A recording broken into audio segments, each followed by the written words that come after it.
Hi, everybody, and welcome to Nerd of the Third Power, your one-stop shop for all things nerdy and awesome. I'm your host and master of ceremonies, Dr. Gonzo. With me, as always, in this epic quest of awesomeness is our resident anime goddess, the Cat. Cat, how's it going? Oh, it's going awesome, guys. Everything is awesome. That is the earwormiest earworm to have ever earwormed.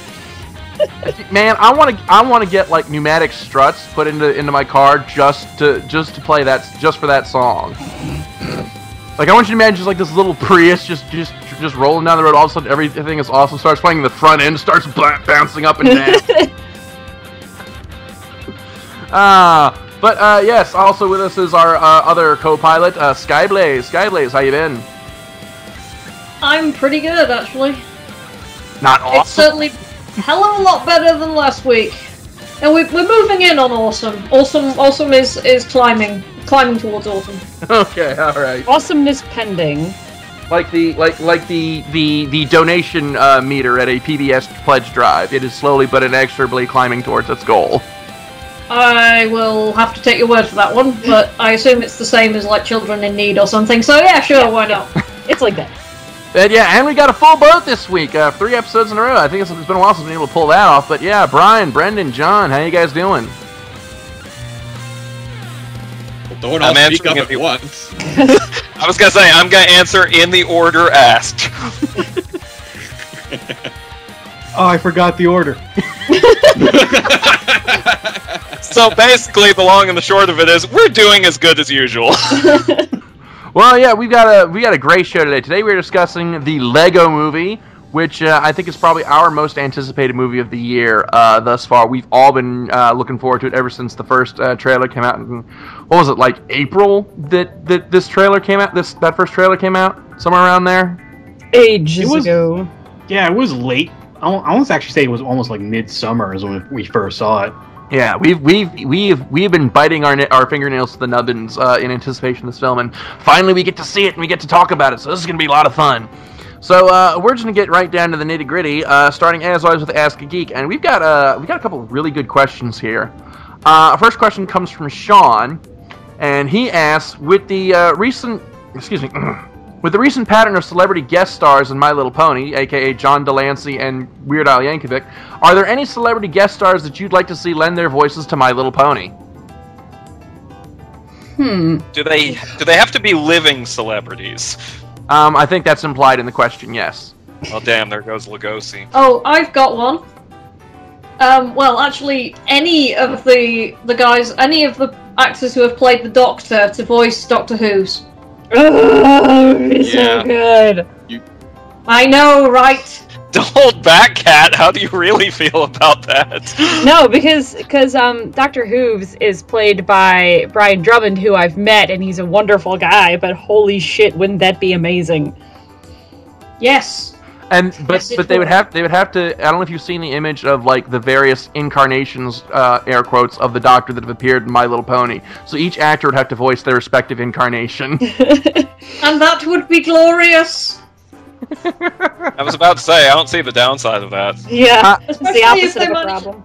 Yeah, especially Literally if they managed to no get doubt. like someone like Paul Cornell, Paul McGann or Colin Baker in for it. Considering how good we know they are at voice work. Oh yeah, I'd pay in blood to see that happen. Not Brian, Town, of course. Well, kind of off topic, but while we're discussing Doctor Who and ponies, I'm going to toot this horn one more time. If you want a good Doctor Who's set of Doctor Who stories, go to filmfiction.net and look up Doctor Who's the series by Loyal to Luna. It's amazing.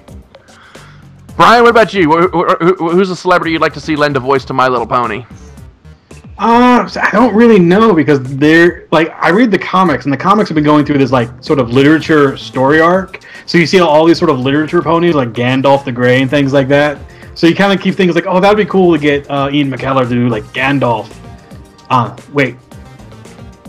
You just pissed off like 3 different groups of geeks right there. Did in I? one sentence. Yeah, my head's just not in the game did that. today. Wow. You know what? But yeah, Wait. Why did he piss them off? I missed that. because I completely botched who played Gandalf. No, you said Ian McKellen Oh, played Ian it. McKellen. McKellen, that's right. Oh, it was? No, you got it right. Yeah. McKellen. Got it right. Okay, all right. No, I'm thinking. Dumbledore. Yeah, that's what I'm thinking. McKellen, So no, Wow, you oh, just no. offended all of those. I'm in yeah, but clear. the difference is I run the show, so I get immunity. Yeah, Oh, no. It's my fault by proxy. This is fucked up. And now you know how the North Koreans feel. Oh. My apologies to anyone in North Korea who's currently listening, but I'm pretty sure that we're not played over there, so whatever. Really sure nothing is. I'm pretty sure there's not such things as internet and freedom. Okay. All right, who's next? I'm done. Well, you actually took one of my answers. I was going to suggest Ian McKellen, but not as Gandalf. I was going to suggest him as Starswirl the Bearded in like a flashback episode. Oh Like- yeah, that would be awesome. Ooh, that would be good. But if it wasn't Ian McKellen, I would actually flip to the other side of this coin and say the absolute most badass guest voice actor they could possibly get would be Christopher Lee. I don't know who he would play. I don't care who he would play. I just want to hear his voice. I was about to say Christopher Lee could play like the janitor at the Quills and Sofas store, and we would just all die of the awesomeness. Oh, that He could play like Spike's real father or something like that. I don't know. What size quills are you looking for? I interest you in. All of the quills, master. I don't know if they brought back like Tyrek, he could play him. I guess Who the hell's Tyrek? he was the villain of the original My Little Pony movie from the '80s. Wow. Yeah, that's right. That's right. I just invoked G1, bitches. Whoa. About to be a throwdown in here. Frank, what about you? Well, I'm not sure as I can say, draw any parallels between, celebrities and characters on the show, but in terms of distinctive voices I'd like to hear, let's pull another one out of the Harry Potter pool and go Alan Rickman. I would love to hear. Or No, just 'cause see they what kind of character. They could totally make him Snape, and they could flash back to like magic school that Twilight went to, and she had to have some sort of like nice. alchemy class or some shit. Well, no. Go ahead. And then so Twilight could have like Snape as a alchemy professor or something. That would be amazing. Well, see, if we're going the magic school, if we're going the evil professor at magic school angle, why don't we just go whole hog and get the woman who played Dolores Umbridge? Oh. Ooh. Hey, they're not that evil. Like nobody in this show is warranting of that much evil Yet. yet. Has anybody else noticed that there's been a fuckload of foreshadowing in this season? Which foreshadowing to which are you referring? My grammar kind of got away from me there, but the Which question still foreshadowing stands. are you foreshadowing the foreshadow? Yeah, Foreshadow. the sentence escaped you, but yeah, I just like at the end of quite a lot of episodes, there's been like the kind of I'm not sure how to describe it, the kind of rainbow shimmer across people's eyes when they like really confirm their element. Oh And yeah, there's been, that's, like, I there's been totally. stuff like the fact that when they were in the castle and the first shot of the person who was playing the organ definitely wasn't Pinkie Pie because they had wings. It's all leading up to that box, and then all the little Yeah. items that are shimmering rainbows are the keys or something like that. But I don't. Yeah, I it's don't know what's going on with this. We're gonna have to change the subject like real quick because I already know the answer and I'm like there's blood in my mouth because I'm biting my tongue trying not to spoil it. yeah. I'm Please with don't. Gotham on this one. I also know the answer. And I love spoilers. It's entirely because of merchandising spoilers that I know the answer. Okay. Well, anyway, I get to give my answer now. Celebrity that I'd like to see lend their voice to My Little Pony. You know what? This might be a bit of an unpopular choice, but I'd like to see Jack Black do a voice. Oh, that would be kind of funny. It would definitely be a good musical episode. I imagine him as like, I don't know, like Rainbow Dash's cousin or something. I'm honestly surprised. Jack Black would have been perfect to voice Bulk Bicep. Is that what they're calling him now? Yeah, Snowflake. Yeah. What? Not Roid Rage? Oh, right. No, apparently it's bulk bicep. So because apparently the fan names just aren't good enough. But whatever. Next question. Hey! Huh? Didn't you give your answer, Kat? No. Oh, I just expounded on other people's answers. Oh, well, then please proceed. Okay, this is just because we talked about gargoyles the other week, and because of John Delancey, but Jonathan Frakes, I would love to put into this show, essentially as Xanatos. Oh, God. So there could be, robo-ponies and stuff. That would be amazing. You could also have a really cool kind of little in-jokes and shout-outs if Discord appears. It's Discord's like, fuck are you doing here? And he's like, shut up, wrong show. It would be so great. So Still have to have a beard. It's like, I still like the beard. Thank you. I've been growing. Hey, I told you.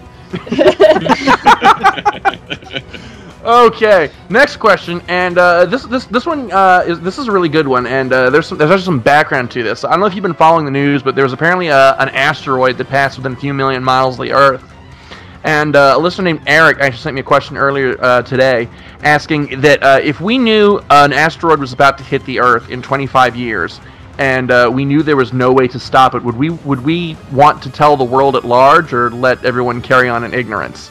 So this is kind of an interesting little ethical quandary here. So, whoa, this just got really deep. yeah. So, okay, you're the supreme ruler of the Earth. You know that an asteroid is about to hit in 25 years. Do you tell the people, or do you let them continue to live their lives? So, Skyblaze, let's start with you.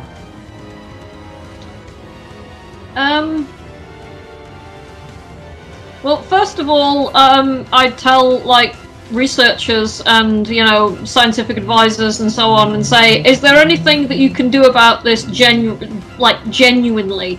You have 3 years. If after the 3-year deadline is passed, then I would say, right, okay, you were out of time, there's probably nothing more we can do about it. At that point, you would announce it and say, this is a really shitty thing that's going to happen.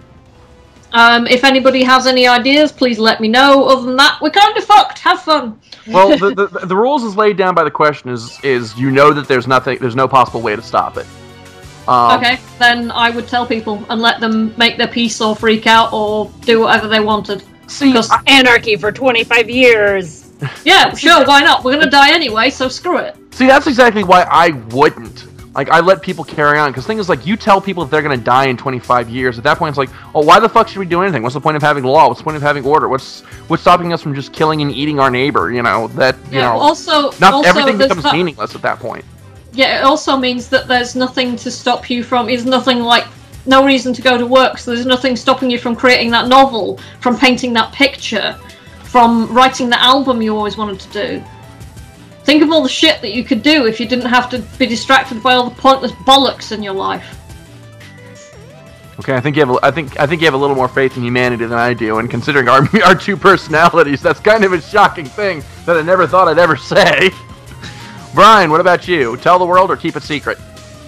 You could tell the world, because I think eventually, you'll have a panic, and you may have a lot of anger, a lot of stuff like that. But if you get that sort of out in the open, you can get because it's 25 years. Let's face facts. That's kind of a long time. So that's a quarter of a century. So eventually you would hope that the people sort of come to an acceptance, and then you just sort of prepare for it, and just kind of you hope that everyone sort of comes together for it. That's sort of how I see it. I know there's a lot of hope involved, but I think you want to tell people up front about it. Just because why keep that a secret and have a panic in the last year or last 30 seconds and people going I could have done so much, or why didn't someone try to stop this, and have that panic and anger at the very end of the world. Have it at the beginning and then party. Okay, John, what about you? Tell the world or keep it secret? I'll be honest. I kind of feel like if I know about it, then the rest of the world probably already does, because why the hell would I know? No, my reaction, quite honestly, I don't think it would be right to keep it secret, but at the same time, I'd be kind of concerned about how the rest of the world at large would react. So honestly, I would tell my friends first, and be like, okay, gather all our resources and go buy an island somewhere, and then we tell everybody, and we just hang and party for the next 25 years. That's a great idea. Okay. This is like sending that on like a Reddit page or something like that. Like eventually it'll get enough upvotes and people will see it. Well, no, if he posts on Reddit that he's like, okay, look, I know the world is going to end and I've moved to this island. Suddenly, knowing Reddit, you would mutate into, look, the world's about to end and this guy owns an island where he's letting people come to have like a 24-hour orgy for the next 25 years. Basically this. Brendan, what about you? Tell the world or keep it secret? Well, my decision would, of course, ultimately be to, tell everyone. I'm just trying to figure out, let me see, how do I phrase what I'm thinking? Maybe going off of the whole hope in humanity type thing that everybody else was talking about. I know it's a lot to ask, but maybe hope really is the key there. Because by giving people, the certainty of, doom in X amount of years, you also give them the hope that maybe they'll be able to, get around it, because we're sneaky bastards. We like weaseling out of things. So if we can, I think 25 years is a long time, knowing for certain that there's no way out of this, I think is saying a bit much.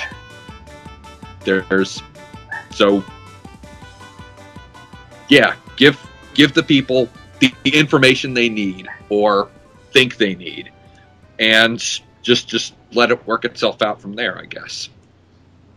Okay, Kat, what about you? Tell the world or keep it secret? I'm definitely in the tell the world boat. I think you'd have to be very careful about it, because the way this question is worded, first off, indicates that there's nothing you can do to stop the asteroid from coming. Now, if you know in advance that this is going to happen, you can't stop the asteroid, but that doesn't mean there's nowhere specified that you can't start colonization of other planets early. Because if you know in advance that this is going to happen, you tell the world, every country comes together, pools its resources, says, fuck all this industrial crap that we've been doing. We got to get off this planet, throwing all of their money into building, the Enterprise or some giant ship or some Noah's Ark kind of thing, and get out into space as quickly as possible. Can it be done in 25 years? No, it definitely can't. But it's a solution, or at least a pretend solution. And it's not necessarily the only solution, because if you can't leave the planet, if you can't go into space, there's also the possibility of going underground, because that's how a lot of life forms survived the big meteor impact that wiped out the dinosaurs. So Kat, you're going 22nd century Moses, huh? Kinda, yeah. And the whole thing will be set to Celine Dion's "When You Believe." There can be miracles. I was thinking more along the lines of Pacific Rim, except with a giant space ark instead of giant robots. Else I have to pay some royalties. I was gonna think of WALL-E. You get like a big giant ship full of people, but it's not really practical because it would take way too long. But if you pooled in every country in the world's resources, it would be maybe possible to do it in 25 years. So apparently, I'm the cynic who thinks that nobody should be told and it should just kind of happen. So, all right, okay, no, I see how it is. That's just the cold, bitter, cynical asshole in me, I guess. We're all just disagreeing with him on purpose. Anyway. No, I think it's mostly because I grew up watching Star Trek, so that kind of way of thinking that humanity is capable of doing better than we have done is kind of ingrained in me. For me, I try to avoid high-pressure situations. This is the most high-pressure situation, so it's like, just get the information out there, see you guys later, hope for the best! Oh, I feel better. Last question here. It's from excuse me. It's from Richard, and he asked all the Star Wars fans on the show, with the recent announcement that Disney is going to be pruning the Star Wars expanded universe, are there any characters that you would like to see kept and any that you would like to see cut? So, Skyblade, start with you on this one. Sorry, I didn't entirely understand the question. Are they kind of mining the expanded universe for stuff? Yeah, they're basically the background on this is Disney is going through the Star Wars expanded universe and deciding what they're going to keep as canon and what stuff they're going to prune away. So the question is, what characters would you like to see stay canon, and what others would you like to see cut away? I would really like to see a big screen version of Grand Admiral Thrawn, because that would be fucking awesome. Fuck yeah! For characters I want to see cut, I can't remember her name, but she ended up in charge of the Alliance, not the Alliance. Dala? Admiral the Dala? New Republic. Sorry? Admiral Dala? Yeah, Dala. Fuck her. She makes no sense. Every different fucking novel, she seems to have a different personality, and she irritated the shit out of me no matter which one she had. So yeah, chuck her in the bin, keep Grand Admiral Thrawn. But can we please have some actual decent female characters like Mara Jade would also be nice. Character I would like to see kept is Isani Isard from Michael Stackpole's X-Wing series. I thought she was one of the best written villains in the Star Wars EU. And then on the other side of the coin, character I'd like to see cut away, lose Darth Caedus. Keep Jason Solo, but at the point where he becomes at the point he turns to the dark side and becomes Darth Caedus, just kind of make an incision and cut everything else away. I thought that was the most bungled handling of a character outside of the whole thing with Tahiri and Ben Skywalker, which good taste forbids me from discussing here. So, so that didn't go too well, did it? Needless to say. Let's just say if it was any creepier, Chris Hansen would have been involved. Okay, Ooh. all I need to hear. Brian, what about you? Oh, my knowledge of extended universes is slim, so I really don't have a good answer for this question. I'm just concerned because whenever you hear something like this, like we got a story group together to figure out a timeline, I kind of go, ooh, like really? Because you don't really know how they're choosing the timelines or what is choosing to be good or what's choosing to stay, because they're trying to now fit in 3 different movies into canon, and we don't know when these 3 movies are taking place. It could be any time. I feel like this. I said this before, but this topic, I feel like when you finally find out what's going on, will just end in tears, no matter the outcome. So you think the Star Wars Golden Age is past then? I don't know if it's past, but it's more concerning than anything else to have, sort of, because having a story group sort of pick canon instead of the hierarchy that used to exist, where yeah, sure, this happened over there or this happened over there, that the novels and kind of comics had. So it's to me, it's really up in the air. I hope it's good. That's kind of what I'm saying. I pray for the best. Okay. Anybody else have any characters that'd like to see stay or go? Can I nominate Jar Jar for the trash heap? I think since he's in the movies, he gets immunity. Damn it. Well, they could retroactively Nice write try. him out of history, and that would be kind of okay. Yeah, I would Super be. special edition. Yeah, I was gonna say I would be okay with the special edition that was released that removed some things. Who knows? Maybe Naboo was one of the Death Star's early test shots.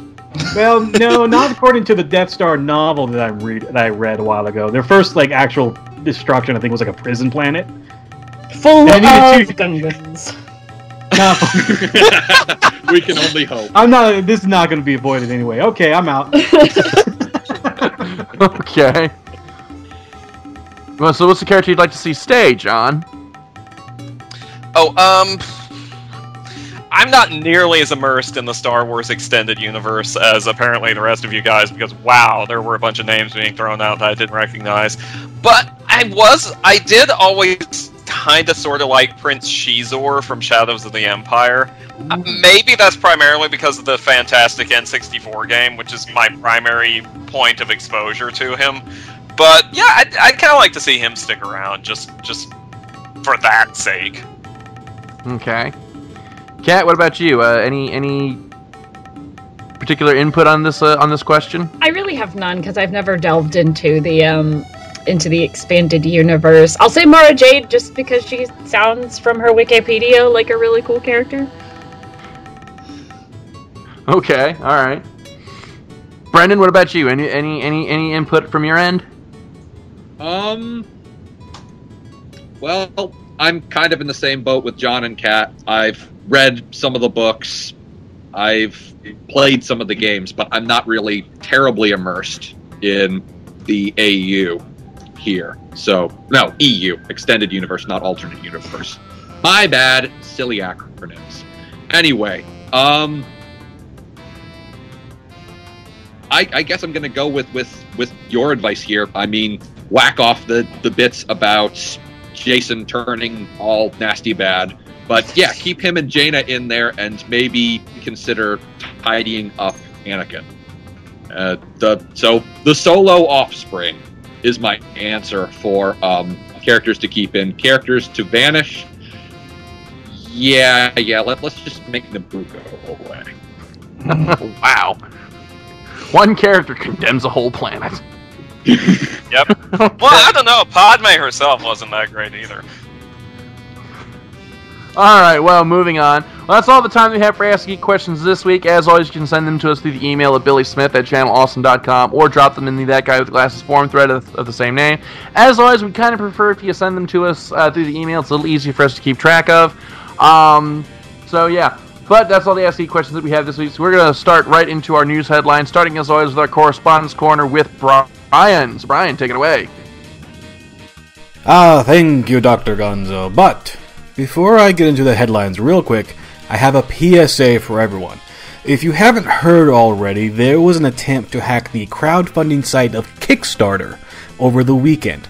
Myself, who uses the site to fund new comics, games, movies, or what have you, are urged to go and change your password over there if you haven't already. No news has been brought out that they actually got any information, but it's best to be on the safe side. We don't want another PS3 hacking problem on our hands. So, with that out of the way, on to the multiverse headlines.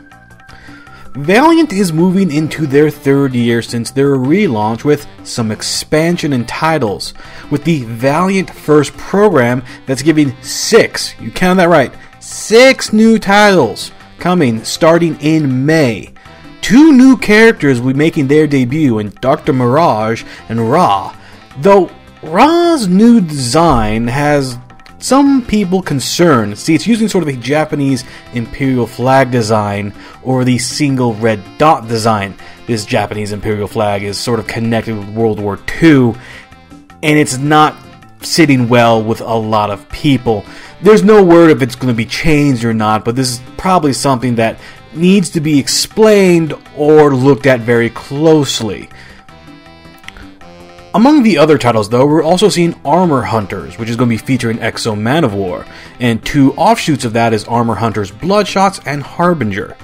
And the last, but definitely not least, is Delinquents, which pairs Archer and Armstrong with Quantum and Woody. I'm pretty sure that's possibly the worst combo ever. And that means this is actually going to be a really fun read. So, expect to start these titles off in May, a new title every month down the line. Now, Marvel has been adding their own new books to their ranks of now, All New Marvel Now. You know, each time I say that, I'm actually half expecting a new adjective to pop up anytime. Anyway, we have a lot of new titles and storylines that are debuting. So, what are they doing? Well, there's 2 more coming down the pipeline. First up is yet another Spider-Man title, but in this case, a mini-series by writer Dan Slott, just called Spider-Man Year 1. This takes Peter, who is returning as Spider-Man, all the way back to his first year as Spider-Man. This is nothing new for Dan Slott, who wrote years ago a Spider-Man Human Torch miniseries detailing their early meetings with one another. This was actually rumored for a while to be a second ongoing Spider-Man, but just turned out to be false, and we're getting a miniseries instead. Though, there is word, I've heard, that Stephen Wacker, who was one of the editors of the Spider-Man books, is getting a Spider-Man 2099 book and trying to get that up and off the ground and running. Who knows? I'll report on that when I see it. The second title is Cyclops getting his own series. No, not that Cyclops. This is the Cyclops from the past that's been running around in all new X-Men. Still, keep with me here, people. In any case, past Cyclops will be written by Greg Rucka, and his first arc has him teaming up with his father in a big space adventure. Though you have to feel a little bad for present-day Cyclops. He's been around basically forever, and his first ongoing title goes to his past self. Sorry, Psych. I guess no one loves you like I do. In 2012, writer Paul Jenkins took his first foray into comic book Kickstarters with Fairy Quest Outlaws. It was a huge hit and actually went above and beyond the actual money they were looking for, and was later picked up by Boom to be distributed in both paper form as well as digitals to those who may have missed out on the Kickstarter. Now, the team that brought you this is back again for the second chapter, Fairy Quest Outcasts. You can check out their Kickstarter page at kickstarter.com and searching Fairy Quest 2. Also, while you're there, you might want to change your password, as I've mentioned before. Over at Dark Horse Presents is a long-running series that has been showcasing different talents and stories over the years. Unfortunately, it looks like that hasn't worked out for this volume. It's coming to an end about issue 36, but it's not a complete end. One of the problems that Dark Horse had, and one of the criticisms of the Dark Horse Presents, is that it was an extremely large book. You're talking about 80 some odd pages, and priced at $7.99 an issue. That seemed to be too much for a lot of people, and not a lot of people were, picking the book up. So, after the final issue of 36 of this volume, it's going to take a small hiatus and then come back with a lower price and also lower page count. So Volume 3 will probably be debuting sometime close to when San Diego Comic-Con happens, which is plenty of time to get together a bunch of creative teams for said book. Over at DC, it's been actually kind of quiet until recently. Recently, you had a canceled book finally come out, and that is Gail Simone's The Movement. And The Movement, unfortunately, is getting canceled because of the low sales monster. Sometimes books can never find the audience no matter how hard you try. Though the audience was there and very loyal, just wasn't enough to keep the book afloat. Issue 12 will be the final issue of The Movement, and that'll be coming out in May. On the other side, it's been very rumored, not even rumored, it's pretty much been said that John Romita Jr., well, he was looking to be drawing Superman for DC. The problem was we didn't have a writer announced for a while, and several weeks and weeks went by without any sort of formal announcement. Well, then we finally got one, as one of the big writers, Jeff Johns, will be taking over the Superman title, the main title, with John Romita Jr. This is pretty big news. Johns is basically one of the biggest writers DC has nowadays, and John Romita Jr., while I know there are some detractors, is a big artist, and for him to be coming in to draw a Superman title is sort of a big deal. So congratulations to both you guys. It looks like this combo and this team will debut sometime in June. So look for that in June. Well, truth be told, there's a lot of news going on throughout the world, so I am officially done here. Please, if you have a Kickstarter, go change your password if you can. Welcome. As you've probably figured out by now, this is Brendan the Blast Seeker, and I'm here with your regularly scheduled summary of the state of play in the tabletop world. We've got a lot of information to cover, and only a few turns to do it in, so without, I'm afraid, any ado whatsoever, here is the current board position for all of your favorite gaming needs that don't come with a power cord. Man, it feels good to be back doing these little updates again. And not a second too soon, because we've got a boatload of news to cover from the past few months. I'd like to start today by making an important announcement about Yu-Gi-Oh's Forbidden and Limited lists. As savvy players will already know, some changes were made to these lists effective January the 1st. I think that means it's about time I shared them with you, yes? The Forbidden list sports 4 prominent changes this cycle, with the addition of spell card Dragon Ravine and trap cards Return from the Different Dimension, Self-Destruct Button, and Sixth Sense. These 4 cards are no longer allowed in tournament play for the duration of their stay on the Forbidden List, and I expect that stay to be a lengthy one based on the power levels of the 3 cards I just named that aren't Self-Destruct Button. On the other hand, if you played Self-Destruct Button competitively before this, you are a horrible person, and I applaud Konami's move to prevent you from griefing other players, hopefully for good. Moving on, the limited list clocks in with the most changes this cycle at 10 new additions. The highest profile of these are, of course, all 4 of the major dragon rulers, those being Blaster, Redox, Tempest, and Tidal. They are joined by Debris Dragon, Divine Wind of Mist Valley, Final Countdown, Sacred Sword of 7 Stars, Spellbook of Fate, and, perhaps most surprisingly, Magician of Faith, coming off the Forbidden List. Each of those cards I just named are legal for tournament play, but you are only allowed 1 of them per deck. The semi-limited list has 2 changes, both coming off the limited list. Duelists are now permitted to play up to 2 Lone Fire Blossoms and up to 2 Chaos Sorcerers per deck. They are admittedly not as exciting as being able to play Magician of Faith again, but both cards are very good at their jobs and deserve some respect. Finally, there are 7 cards that are now off the lists completely and can be played in sets of up to 3 copies per deck once again. They are, and I'm just going to go through the list right now, Archlord Christia, Mezuki, Plague Spreader Zombie, TG Striker, Tour Guide from the Underworld, Constellar Ptolemy M7, and Fire Formation Tenki. Got all that, everyone? Good. Because we here at Nerd to the Third Power want everyone to have fun enjoying their nerdy hobby of choice, and tournament disqualification tends to not be conducive to that sort of thing. Rival trading card game Magic the Gathering also made some changes to its banned and restricted lists, and while not as sweeping as the changes for Yu-Gi-Oh! Tournament play, the ramifications for Magic's modern tournament format are still considerable. Overall, 1 card was banned and 2 were unbanned. The banned card is Deathrite Shaman, and the unbanned cards are Wild Nakatl and Bitter Blossom. To reiterate, these changes apply only to Magic's modern format. No changes has been made in terms of bannings for any other official tournament format. There is one other change, though. The panel of Magic judges that administer the rules for Commander have recommended the banning of the card Sylvan Primordial. This is different from the other bannings I've mentioned in that Commander is largely a casual format, so any choices made here are subject to house rules, gentlemen's agreements, or any other form of casual rules mongering. Basically, what I'm trying to say here is talk to each other about these rules and possible bans before you start playing any casual format like Commander.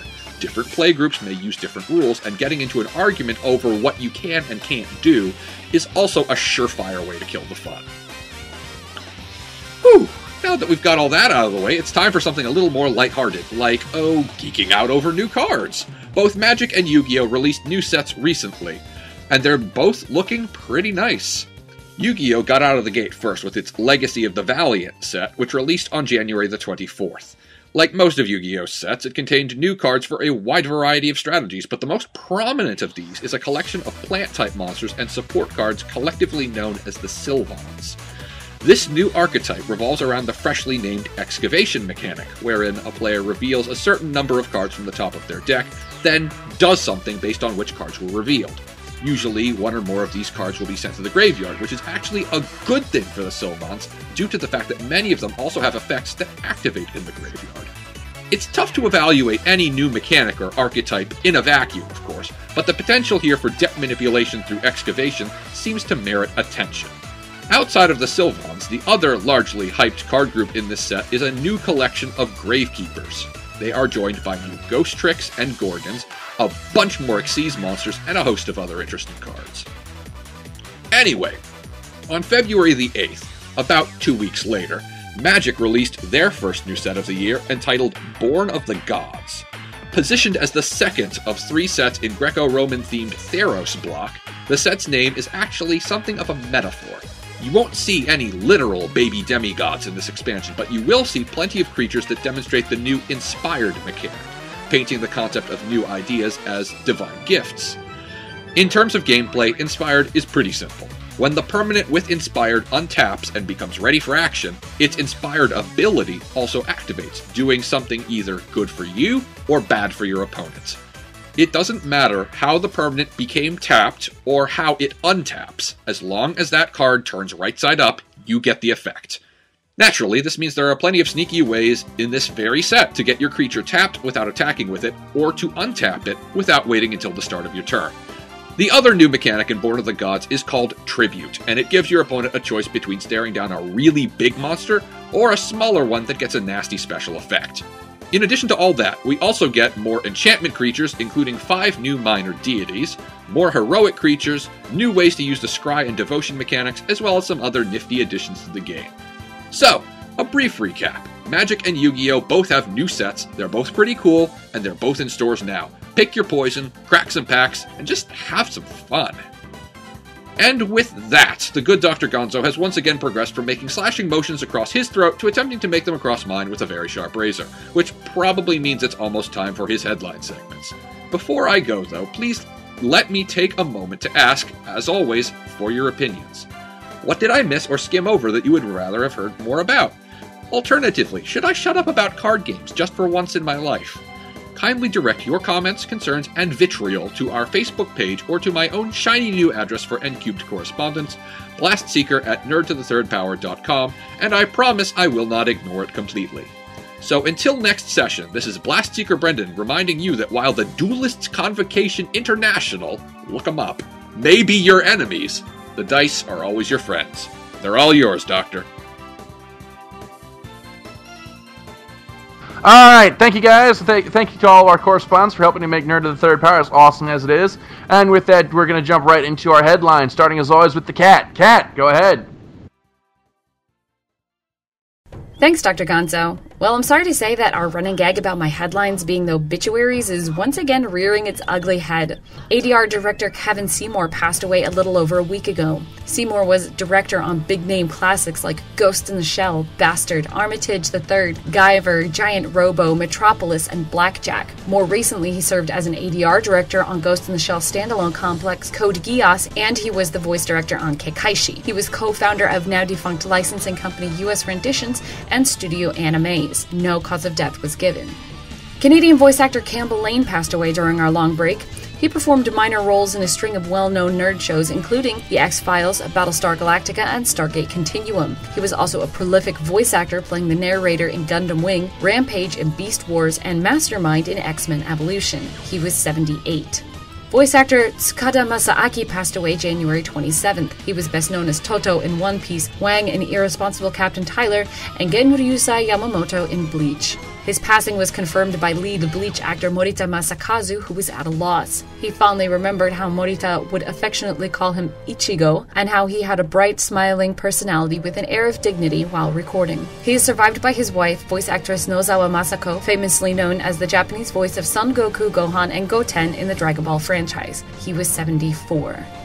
January 27th also saw the passing of veteran voice actor Nagai Ichido. Nagai was found collapsed in a Hiroshima City hotel room after he failed to check out on time. He was rushed to the hospital and pronounced dead of myocardial infarction. There isn't enough time in the show to cover even a fraction of his list of credits, but he was best known as Karin-sama in Dragon Ball, Cherry in Urusei Yatsura, Chan-Chanko in Cyborg 009, Dr. Reichwein in Monster, Haposai in Ranma 1/2, and most prominently, Isono Namihei in Sazae-san. He also dubbed over a number of movies and TV shows into Japanese and voiced John Hammond in Jurassic Park, Yoda in the Star Wars prequels, and Dumbledore in the Harry Potter films. He was 82. Since the role of Namihei in Sazae-san is ongoing, voice actor Cha Furin was selected to replace Nagai to play the beloved character. Cha Furin is a prolific voice actor, but he's known for playing a few long-running roles such as Inspector Megure in Detective Conan, Hideji in Chibi Maruko-chan, and Dan Razaya in Crayon Shin-chan, which should help him to continue playing such a long, well-known role. Cha Furin's first episode as the Father of Japan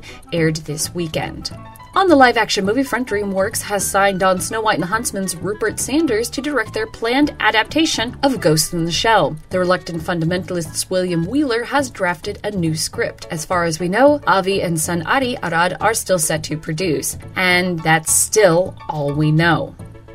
In recent interviews with websites Collider and Coming Soon, director Jean-Colette Serra has confirmed that yes, he's still working on a live-action Akira film. Warner Brothers stalled the project in 2012 until a revision of the script they deemed affordable was written. Colette Serra's $90 million budget is half of what another script called for, but still more than what the studio was willing to pay. Well, according to the director, the powers that be are interested, and if all goes well, Akira will be his next film. It's not yet known if he pared down the script to meet a smaller budget or if the studio is now willing to give him more money, but it looks like this movie is happening whether we like it or not. No word yet if it's still going to be a total abomination like other scripts have made it seem. More on that as it develops.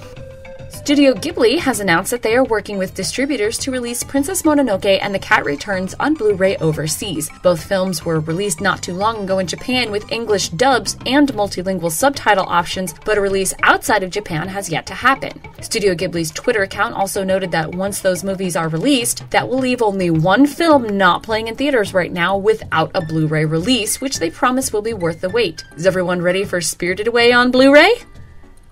It's been announced that something is in the works to celebrate the 10th anniversary of Death Note. The announcement hints that more information will be released March 3rd, and an official website has been established with a countdown to that date. More information when it comes.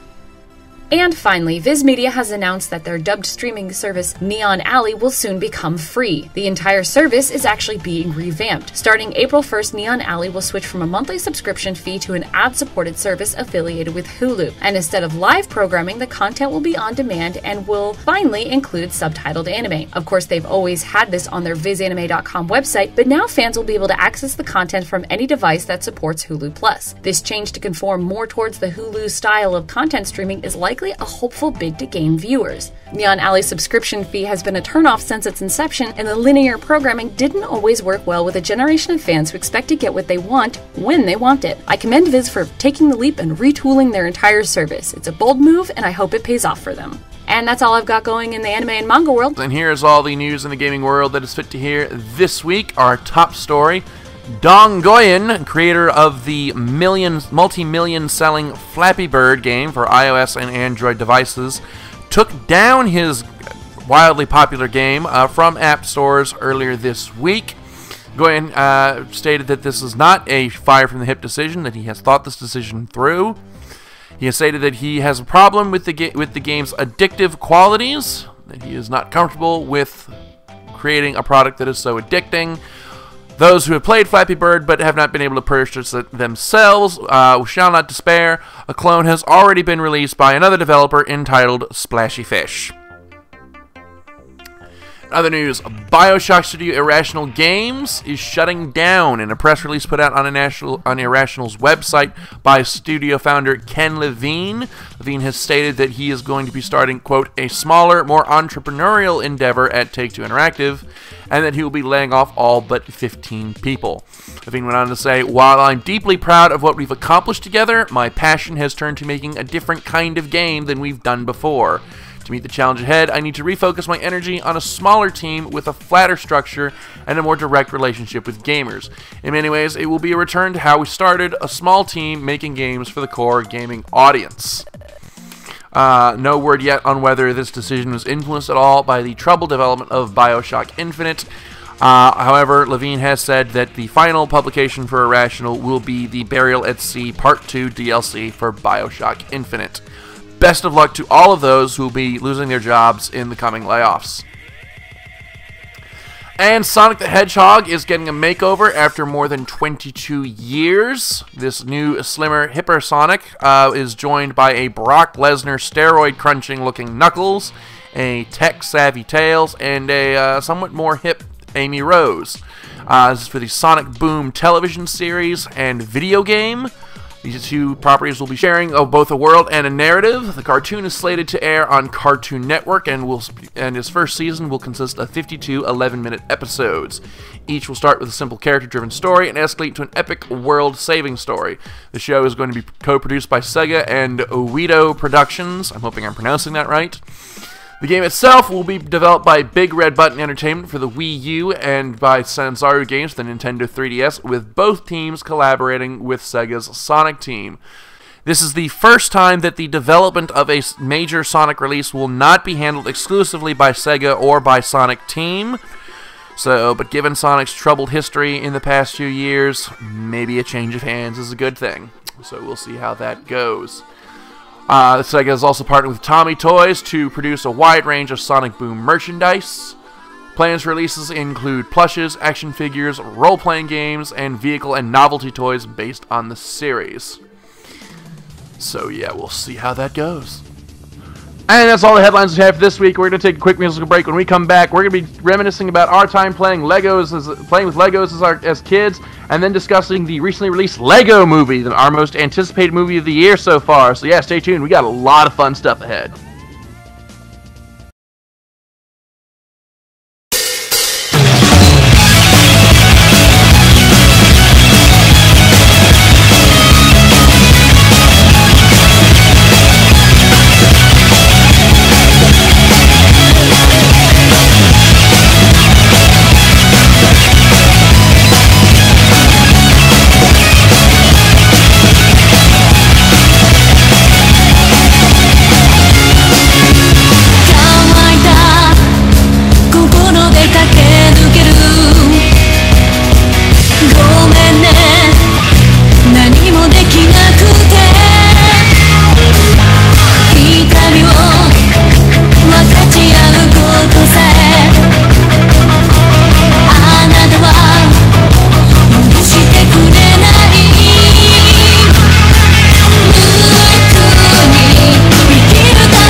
All right, and we are back, and we are all very excited because we finally get to talk about a movie that we have been waiting for a very long time. Not just since, late summer when the trailers first released, but ever since we were little children. I think we've all kind of dreamed of this moment coming. And I'm speaking, of course, about the Lego Movie. And I think to really put into perspective just how anticipated this film is, I think it's worth pointing out that all of us are huge Lego fans and have played with Lego as a kid. And I think Legos have been a very huge part, not just of our lives, but just of our culture in general. So, I don't know, Kat, what do you think? Legos are awesome. Legos are great because they are sort of a timeless children's toy. They've been around for ages. I don't know how long, but pretty much it's guaranteed that since their inception until the end of time, there will be Legos because we never get tired of building. So Legos I was just going to say Legos are just sort of perfect. I was going to say they will be here till the end of time, and the last man on Earth will step on one barefoot. Yep. Quick note, Lego has been available since 1949, and because it is a Danish word, the plural of Lego is Lego. Oh, well. Yeah, you don't put an S on it. Plural of Lego is Lego. Okay, Kat, because of the way that Danish grammar is arranged. Well. Now you made her feel bad, Skyblaze. Thanks. Yeah, now I'm trying to rewrite the entire Sorry, I didn't mean to do that. It's just that I thought it was an interesting fact. It is an interesting fact. It has never, ever before been brought to my, or probably anybody's attention, because I've never heard anybody who pluralizes Lego as just Lego. Well, from this point on, I will. Well, anyway, but I think we've discussed this before. We've all Lego was a huge part of our lives. So I thought we'd open this discussion by talking a little bit about some of our favorite Lego memories. And Brian, as our resident Lego fanatic, I think you should do the honors and kick us off. Well, for me, back in my childhood, I don't really remember sort of building the sets. I remember getting the sets, and I maybe built them regularly once. But for me, the biggest memory was I had a big brown Rubbermaid tub where all of the pieces would just sort of end up going into a massive amount of chaos. And whenever I really felt like it, I would just sort of dive in, build something. Maybe it would be cool, maybe it won't. Who really knew? Didn't really care. I was playing with Lego. That literally is sort of the biggest memories. I just like playing with Lego. Look, I made a car, kind of. I made a plane. That's actually kind of cool plane. I made a spaceship, kind of. Like all of my buildings always sort of ended with kind of, because I really didn't have very good ingenuity. If it sort of looked like a car, it was obviously a car. So it just the building and just diving my hand in, going, I need this brick, ooh, look at this. It's a shark, kind of. Okay. All right. Kat, what about you? Was Lego a big part of your life growing up? It really was. The thing is, though, that my parents were very well-meaning and bought me girl Legos.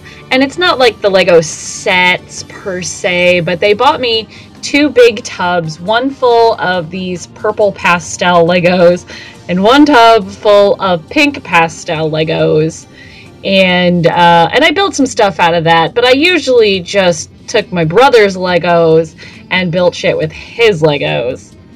And it's kind of weird to see how girls are treated in the eyes of Lego, because I've actually been paying attention to it lately, because I caught a commercial for some girl Legos, and it was like, we're gonna build what was it? What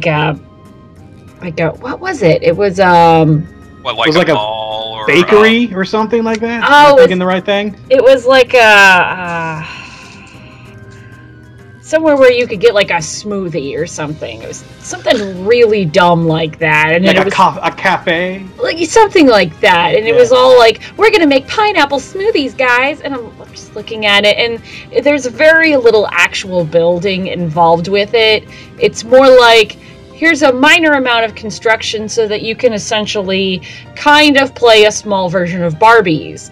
And that's not what my Legos were almost like that, but they were tiny little pieces that built into, I don't know what they built into anymore, but it wasn't like dumbed down, because I don't know if that's how all kids' Legos are now, but these were really dumbed down, and they were obviously very centered on what Lego feels is a good girl's toy. And that's not really necessarily putting a good image out there in the eyes of a feminist for Lego. Well, see, here I kind of see things kind of from the opposite angle, because Lego to me has always struck me as something that's so universal that it seems to me that I know the set you're talking about. You're talking about the Lego Friends sets. Yeah. I think that's actually supposed. I honestly think that's actually supposed to be a niche product for the girls who genuinely want like the girly Barbie type Legos. I think that's. This sounds weird to say, but I think that's actually a niche product. It might be. Well, the thing is, it's not the first time Lego has tried to do that. And it's never worked for them in the past, because the girls have always just wanted the regular Legos historically. If they want to play with Barbie, they're going to play with Barbie. But if they want to build something, they're going to build Legos that don't suck. Yeah, I honestly think that's a very niche product. It's a very niche product. It's so niche that I don't believe there's anyone who wants it. That's a discussion that we could go on for hours about. So, but we are on a timetable. Skyblaze, what about you? I know you've regaled us with some tales of your interesting Lego plays. Not to put too fine a point on it, but I was never very into playing with quote-unquote girly toys. And like Kat, some of my relatives figured out that I wasn't interested in, dolls and other such bollocks. But buying Lego was safe. My parents and my grandmother, who knew me a bit better, would buy me, the space Lego. And then my other relatives who didn't know me so well would buy me like the Legos where you made like the Lego where you made like houses, or I think I had one that was a windmill. That one was actually pretty cool for one that was kind of pastel coloured. So I ended up with these really kind of schizophrenic Lego universes that I created, where you'd have like regular houses and stuff on a moon base. Normal houses, spaceship right next to them, and people would go in, and I would like play with the Lego figures, and they'd go to work in their fucking spaceship. Because I can. So yeah, I had a lot of the kind of black and grey and bright green and bright blue because a lot of the stuff I had was the 80s sets, because that's when I was a kid, because I'm old. So I had a lot of those, and I had a lot of the kind of yellow and pale red and white kind of regular house sets and regular minifigs and things. So I had a schizophrenic Lego universe, but it was glorious. Okay, Brendan, what about you? Were Legos a big thing for you as a kid? Oh yeah. I came in on sort of like the tail end of the 80s stuff, so I had some of the older space sets. I mean, mostly, maybe this is a failure of imagination on my part. I'd build the Legos as the instructions said, and then just put them somewhere, and that'd be like, look at this. This is a neat model. I built it. The only thing I really ever, went outside the box with was when I took some spare parts together and I'd make spaceships. It wasn't robots or houses or anything. It was always spaceships, and those were some of my favorite sets. Honestly, Not necessarily even the ones I built myself, but you know the ones that came out of the boxes as spaceships. I mean, my B-wing and droid starfighter got me through some tough times. All right, John, what about you? Well, I'm sure this is going to come as a great big shock to everyone listening, but I tended towards the Lego sets that were kind of spooky. No, really. No. I will die of shock. My heart has stopped. Someone, please. I cannot take the suspense. Have a heart attack and die of not surprise. No, but for instance, that Lego Ghost, that famous generic Lego Ghost, which I was so happy to see make an appearance in the movie. That was one of my earliest and fondest little Lego toys there. I didn't have as much experience playing with Lego toys as I think some of my friends did. My best friend growing up was like a total Lego fanatic. He had way more stuff than I did. He even kept collecting them to use them as like miniatures for like his RPGs, his tabletop games and stuff, because he didn't want to spend money on the real ones. But yeah, it was mostly spooky stuff like Lego vampires and Lego ghosts and Lego this and Lego that, and because that's just what I did for everything. I was definitely one of those kids. I'm trying to remember any of the specific Lego sets that I had, and I know I had a couple of very specific ones. I'm having a really tough time remembering what they were because it's been so long.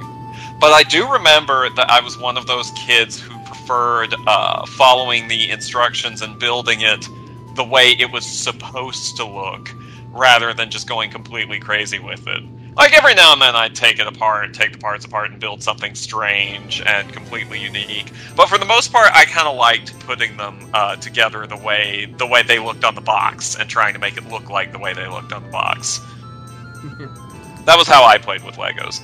My biggest piece of Lego nostalgia, and I will say that I'm a little disappointed that this didn't show up in the movie, were those old commercials with those like 80s and 90s commercials with that incredibly memorable jingle where they were like, you know, Zach Lego Maniac, you know those.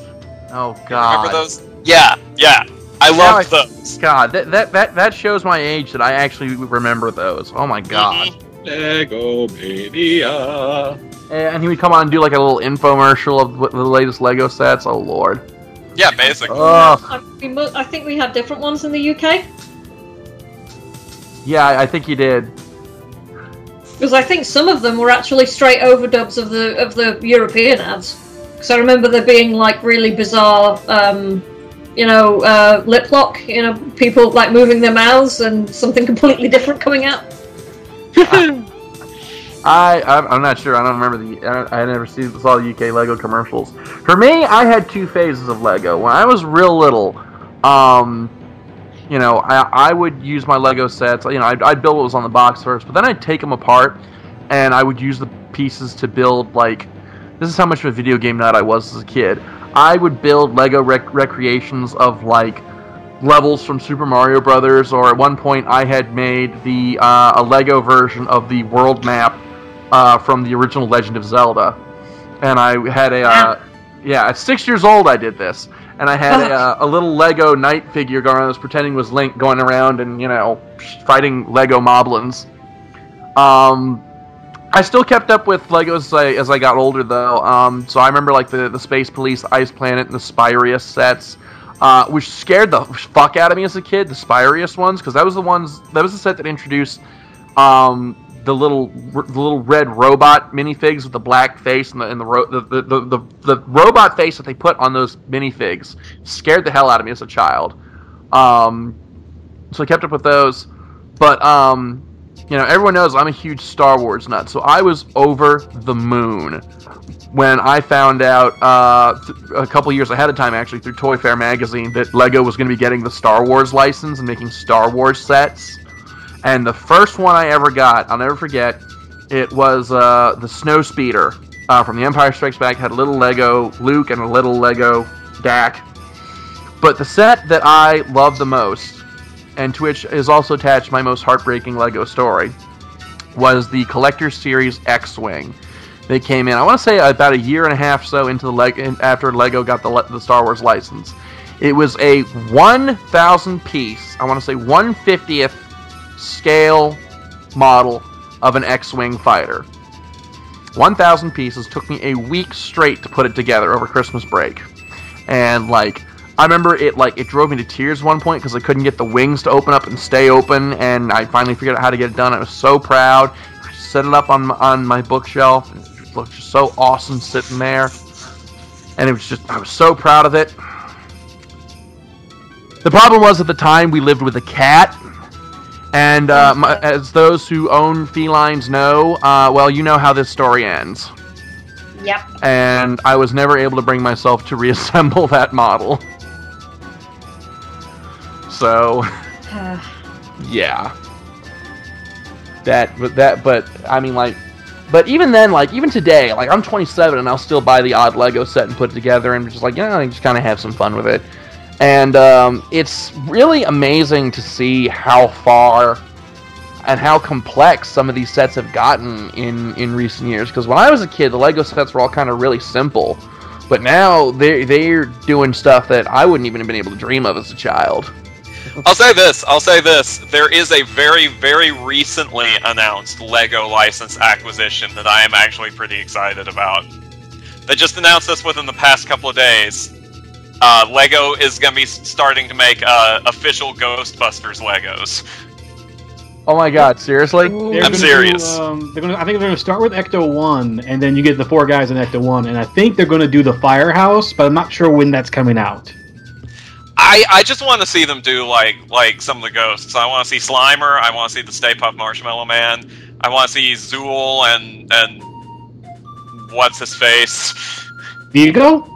Yeah, I can only ever remember Zool. I can never remember the other demon dog. You remember right. The villain in the first one was Gozer. Zool was the little dog thing.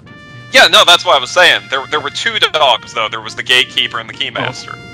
And I can only ever remember Zool's name. I can never remember the Keymaster's name, the one that possesses Rick Moranis. I don't think the Keymaster's given a name, but I remember the big bad was Gozer. Yeah, Gozer, who turned into the We're getting off track. Yeah, anyway. I remember when Brian told me that there was a Lego Back to the Future DeLorean. And Brian, I actually found that set in a store. Oh, congratulations. I've been unsuccessful. Yeah, well, I didn't have the money to buy it, so that was kind of heartbreaking. Well, you're still a step ahead of me. But yeah, no. But I would build shit like that when I was a kid, because I mean, I wanted a toy Back to the Future DeLorean. So I was like, fuck it, I can't buy one. I'll just build one. So, but what about you, Kat? What was one of your favorite Lego sets? I honestly don't think that as a kid I actually had any Lego sets, because again, I got the girly Legos, which I'm sure built something eventually. Maybe a playground. I might have been able to build a playground out of it, but I really don't remember. A whole playground, that would be amazing. Anyway, my brother is the one who, I think he got sets, but mostly, I really think all of our Legos were just in tubs, and we just pulled stuff out. I honestly don't remember a single Lego set. Now, that's not to say I don't enjoy the idea of Lego sets, because actually, many years ago, I worked at a Walden Books that had a Lego kiosk for the wintertime. And the kiosk was actually in a storefront. So we basically ran a Lego store, and I got to work at it for a couple of months. And, there would just be some days where we're like, oops, this came in damaged. We cannot sell it. We'd better open it up and display it. So we'd have, like, this gorgeous Harry Potter castle with all the little characters. And that's what I really wanted, was all of the Harry Potter castles. Okay. Skyblades, what about you? Any particular favorite Lego sets? My favorite when I was a kid was the classic space ones. I don't know what they were called, but they used to have like generic names, like space base or space super ship or something, stuff like that. Really simple names that usually had space in them, and a lot of them were kind of a fairly bright blue and grey. And they had like little spacemen with their little helmets that always cracked in the same sodding place, with the little air tanks on the back. And I had like 3 or 4 of those. I had one that was like I had a couple of spaceships that had like little hinged what they call cockpits that you could lift open the canopy. You could lift the canopies, and then the plastic on those was a kind of semi-transparent blue plastic.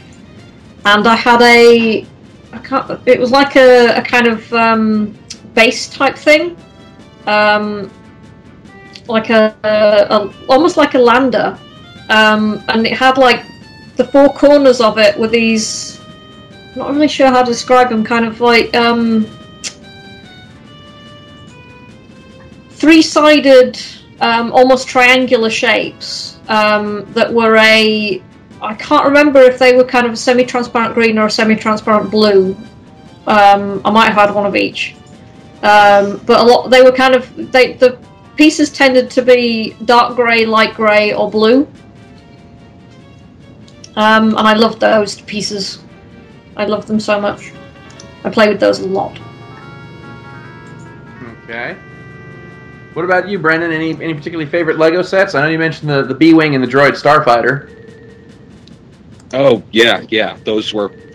I really liked those two. One of the sets that I broke down for parts that had some pieces that I really liked were the insectoid line of spaceship. Brendan, you're kind of breaking up on us. /bioorganic thingies. It had like a light up brick that you could... Oh, glorious. Yeah? Can you hear me now? Like, at all? Yeah, you cut out on us for a moment there. You're gonna want to start that thought again. Okay. All right. So, yeah, in addition to the B-Wing and the Droid Starfighter, one of my other favorite sets, sort of in a different way, because what I did was I broke it down to make pieces for other sets, spaceships, obviously, was the Insectoids line of spaceship type bioorganic things that were they were basically like bugs if they were flying through space or something like that. There was this really, really neat light up brick that I took apart and used as like the engine for one of my personal favorite original creations. That one was nifty. The one that I really, really regret never getting, though, was the Lego Technic Destroyer droid. It was just so awesome looking, especially considering that the Destroyer droids were one of my few things I liked from the prequel trilogy. So there was that. Never quite gonna live that down. Okay. Brian, what about you? Well, my favorite sets usually were just whatever came in a box. Truth be told, I didn't have any real special attachments. It was, oh, cool, and I built it. I had Lego Pirates, Lego Space, something, a couple of Lego City, like little mini sets and things like that. So it was literally whatever came in a box was my favorite, and it would always be different because they always kind of get different sets. Even now, I mean, I've only bought recently like a Star Wars Lego set. I haven't bought too much of it since that glorious tub of Legos has sadly been either passed down or tossed away years upon years ago. So if you're in a garbage dump, watch your step. Okay.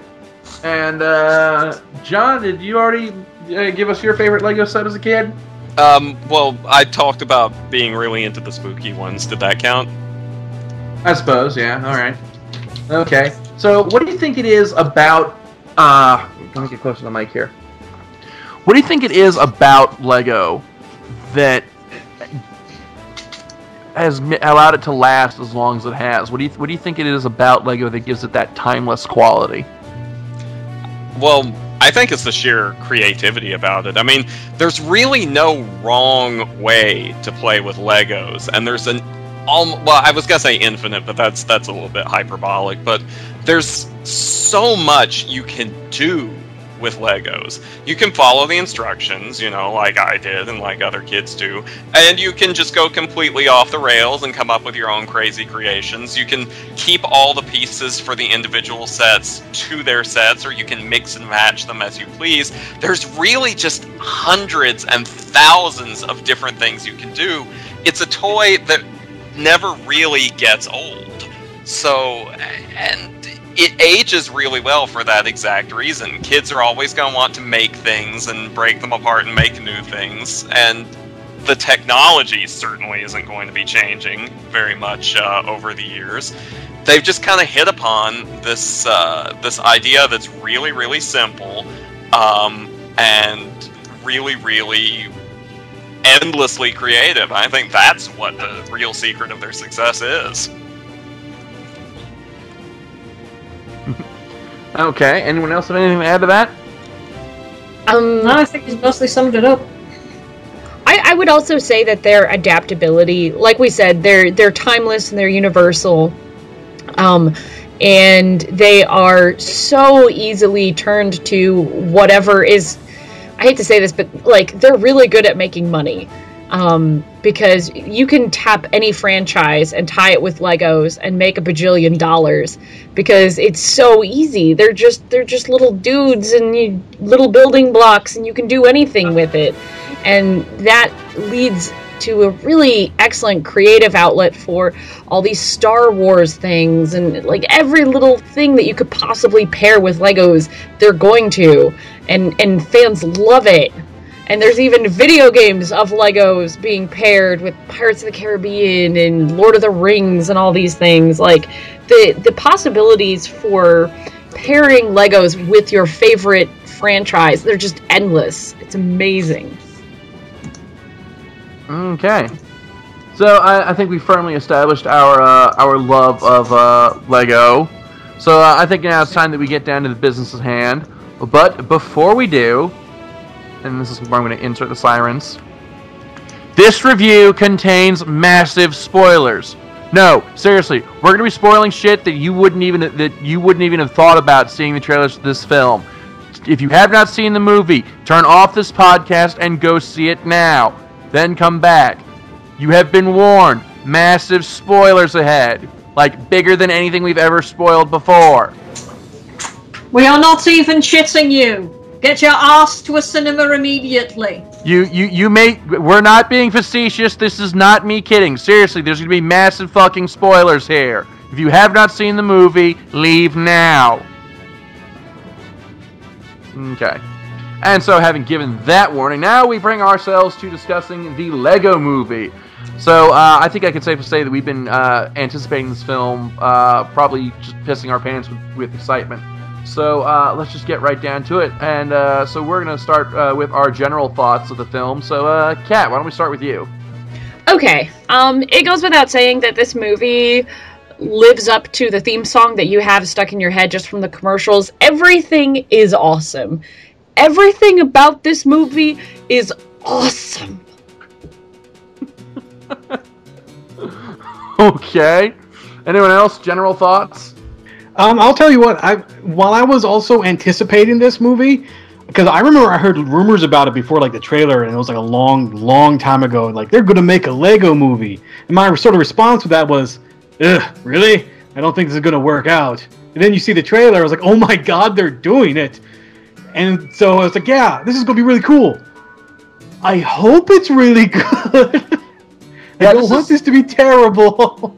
Yeah, this movie, this was one of those movies that, I've said this before, but I think it really applies here. This is a movie that it could only have gone one of two ways. It could either have been completely awesome, or it would have been a monument to all of our sins. And luckily, it goes more to the first than the latter. It's funny. I was actually not anticipating this movie very much. And that was primarily because knowing Hollywood, and I just could not be very optimistic about it. I was like, they're gonna screw this up somehow. Somehow they're gonna screw this up. I know they're gonna screw it up.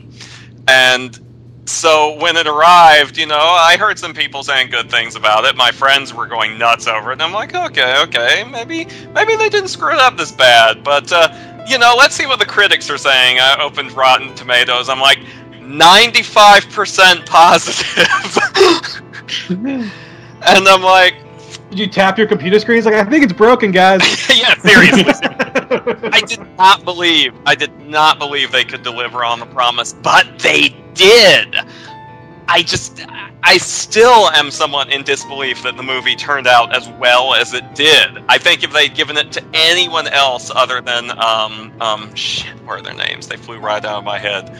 Phil Lord... Cloudy with a Chance of Meatballs. Yeah, well, not just Cloudy with a Chance of Meatballs, but like 21 Jump Street and Clone High and a couple of other different things. The 21 Jump Street movie, I mean, not the TV series, obviously. But Chris Miller and Phil Lord, I think, are their names. But if they'd given it to anybody else, I think it would have been a disaster. But they did it. They done good. They done did good. Okay, Brendan, what about you? General thoughts on the Lego film?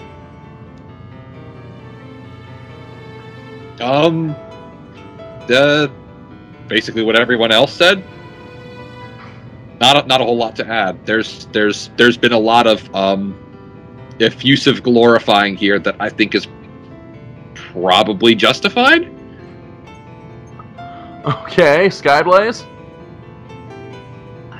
I can't really add a great deal. It was amazing, and it came out of fucking nowhere. To me, anyway. I'd seen some of the trailers and was like, yeah, that could be a good laugh. I was not expecting it to be as good as it is. At all. Not even slightly. Okay, well, I don't think I can really add to that, so let's start breaking the movie down to its component pieces. No pun intended. I say it every movie review, and you're giving me shit now? Because there's pieces involved. Alright, well, let's start breaking the movie down, starting with the plot. So, Kat, why don't you give us a general rundown of the plot of the Lego movie? Well, I really wasn't expecting to be in charge of this one. Kind of took me by surprise. The plot. The basic plot of the film is here you have Emmett, who is a Lego man, obviously because it's all about Legos. He's a construction worker who kind of just goes with the flow. You could almost call him sort of like a robot because he just does everything that he's told and is sort of like programmed. He's not, but just sort of like mindless and vapid and just does whatever. But has this very positive outlook on everything. And he stumbles across the beautiful and dangerous Lego lady, Wild Style, who is searching for something called the Piece of Resistance. And there's a lot of puns in this, by the way, that will help them end the terror-filled reign of Lord Business, who in this particular world is called President Business, and he seems like a pretty cool guy. And when it comes down to it, Emmett finds out that he is a special Lego man who is supposed to be destined to save the world and awesomeness. Okay. So now we're gonna start. We're gonna jump right into breaking down the story. So let's start with the script, and I'm gonna break protocol and go first on this one and say that I have not seen a character as relatable and I guess at the same time heartbreaking and heartwarming as Emmett in a very long time. It's certainly not one that I identify with so closely. His early character arc is just heartbreaking. Here's a character who he does his best to be a good person and to be friendly, but everyone around him just kind of brushes him off. And I mean, there's a scene in the film after where he's held in the interrogation room by Bad Cop, who we'll get to him in a minute. And he's shown this video of all his coworkers going, Emmett, who's he? He's a nobody. And just, it's heartbreaking to see Emmett realize that, you know, at least in his mind, he's not special. He's not, you know, he says it himself. He's a nobody. And that's one of the most heartbreaking scenes I've ever seen committed to film, animated or live action, ever. Yeah, it definitely was one of the stronger moments. I think I was watching with my friends, and when it goes through that whole thing, it gets really somber, and he sort of accepts, like, there you go, I'm not special. There was sort of like a aww, like throughout the crowd, like that hurt everyone. Yeah, it was just that was like a devastating moment, because it's not even that the people he knew were brushing him off out of cruelty or snubbing him. It was just that he was so unremarkable that they didn't even remember him. Like, he was so plain and so generic that he just didn't even stick in their minds. It wasn't even intentional cruelty, which actually makes it worse. But it's all good. He got the piece of resistance. Well, anyone else have anything to add on that? Emmett is super adorable. He is totes adorbs. Totes adorbs. It's also incredible how well something that is basically a animated Lego minifig can act. Well, holy shit! Yeah, but that's going a bit into the effects, which we'll gush about later. We'll also mention Emmett's also kind of an idiot. Still an idiot. Yeah. I'll say this. Adorable idiot. Yeah. I'll say this. On the side of the script, I have to say, this is probably the most, and you know, we really can't avoid puns when we're talking about things like breaking apart and deconstruction and all that. This is probably the best, like, deconstruction or subversion of the hero's journey tropes I have ever seen. Because it starts out looking like the typical hero's journey beats in the script, you know, wise mentor, resisting the call, you know, you're the chosen one, blah, blah, blah, blah, blah, blah, blah. And yeah, most people don't know about that part of the hero's journey. But that's where all the walking happens. That's where all the camping happens in Deathly Hallows.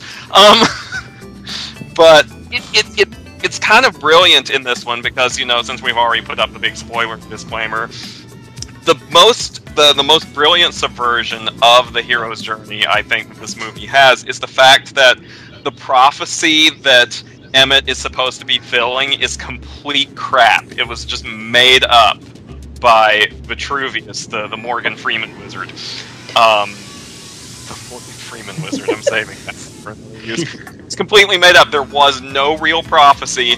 Everything was just kind of happening, and Emmett really is actually normal.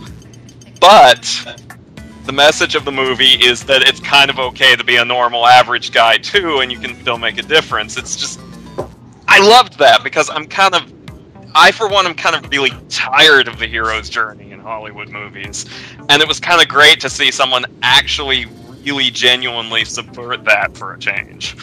It's actually kind of interesting as well that considering that again, we've already noted there are massive spoilers here.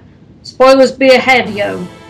The entire plot of the movie is essentially out of the mind of the child.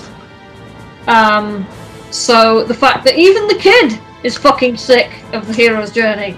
I would like to do something different now, please. So yeah. Okay, Brian, what about you? What did you think of the script? The script? Oh, I'm sorry, Skyblaze, did you have more to say? No, proceed. Okay. Go ahead, Brian. Like, the script was not only strong, it was really funny.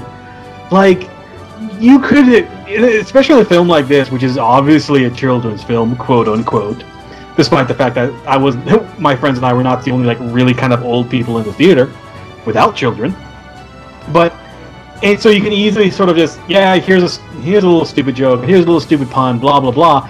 Yeah, there's sort of stupid jokes and sort of stupid puns, but they sort of point it out almost like as a nudge and a wink. You're in on the joke too. Like, hey guys, we're Legos. Like, we know. It's hilarious.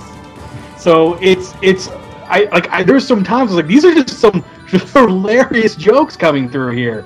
Like, I'm not sure how many of them, I don't think anyone really fell flat for me. But there's just every so often just something like everyone is going to go to sleep. What did he say? Hey, honey, where's my pants? Like, this is the dumbest thing in the world. Why am I laughing at this? There was also some jokes in there that are going to fly way over the heads of any kids in the audience. Oh, obviously. Those are for the adults in the crowd. Yeah.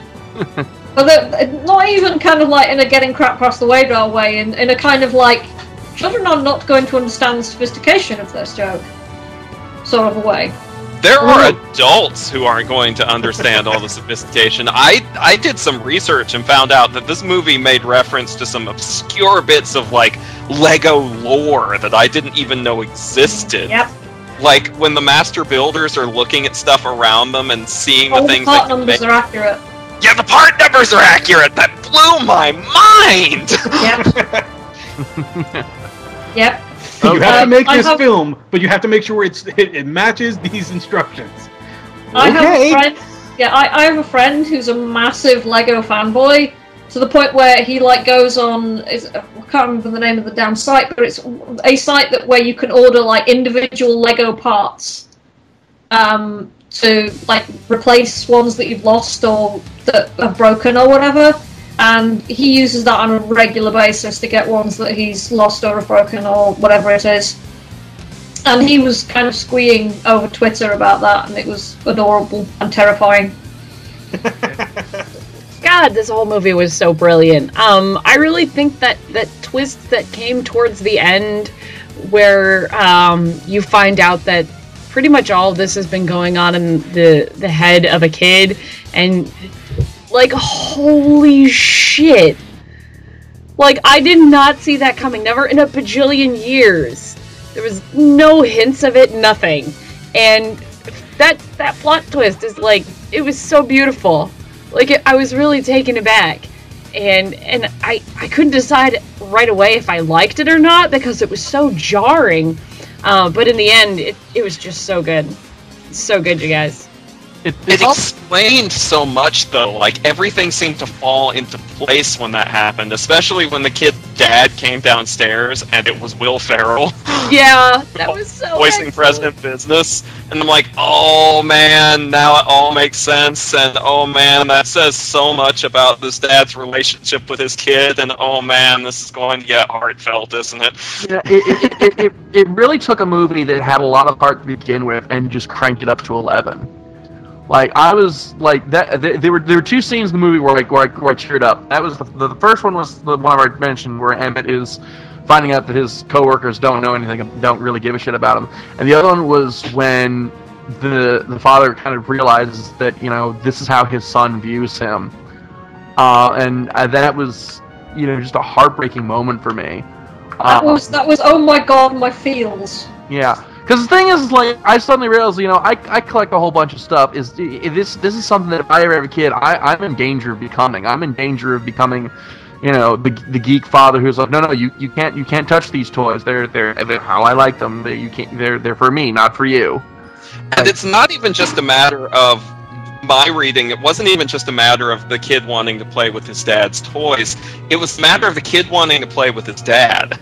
And I got the impression that his dad is so absorbed in his hobby that he didn't have enough in his hobby and his work, that he didn't really have time for his kid. That's the impression I got, and that he really just wanted to share in what his dad was doing and play with, you know, what is ultimately a kid's toy. That his dad is. Those ages are just suggestions on the box. There is a plus sign next to those numbers. I also kind of, to me, it also felt like, you know, your child is growing up right before your fucking eyes. He is old enough to understand not to break this stuff.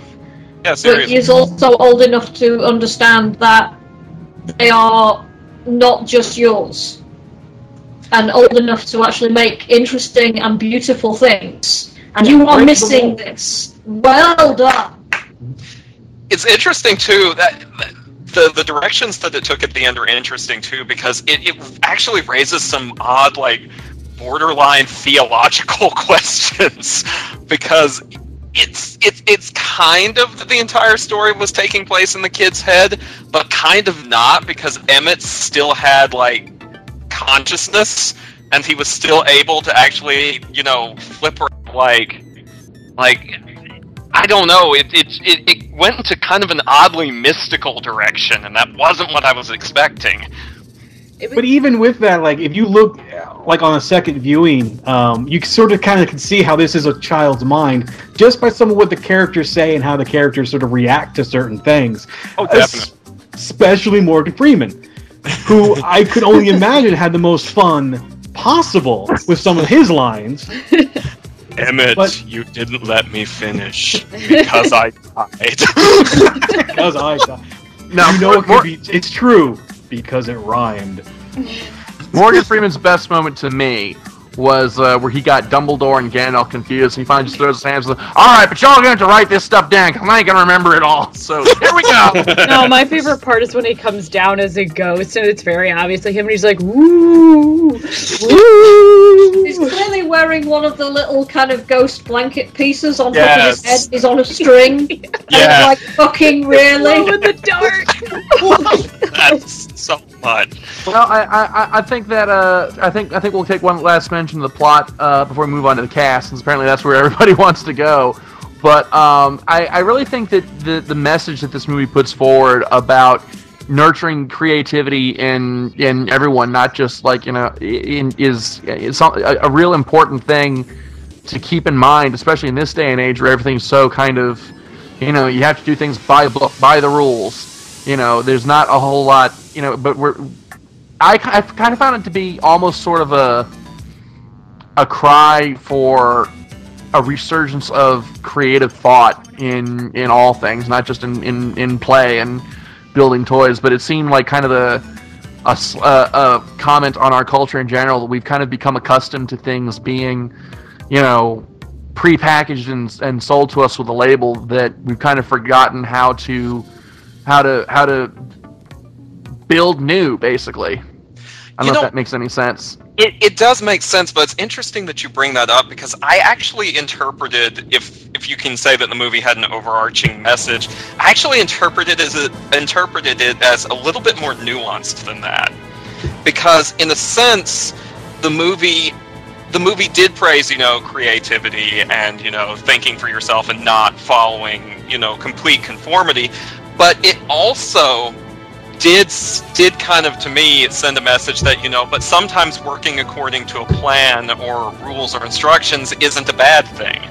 Because in the end, it was Emmett's ability to follow instructions that actually allowed them to get into Lord Business's tower in the first place. Because I felt like it was kind of showing kind of how both sides can get out of balance. You can get so addicted to following the rules and just doing what everyone else around you is doing that you can completely crush your individuality and just become another generic face in the crowd that nobody notices.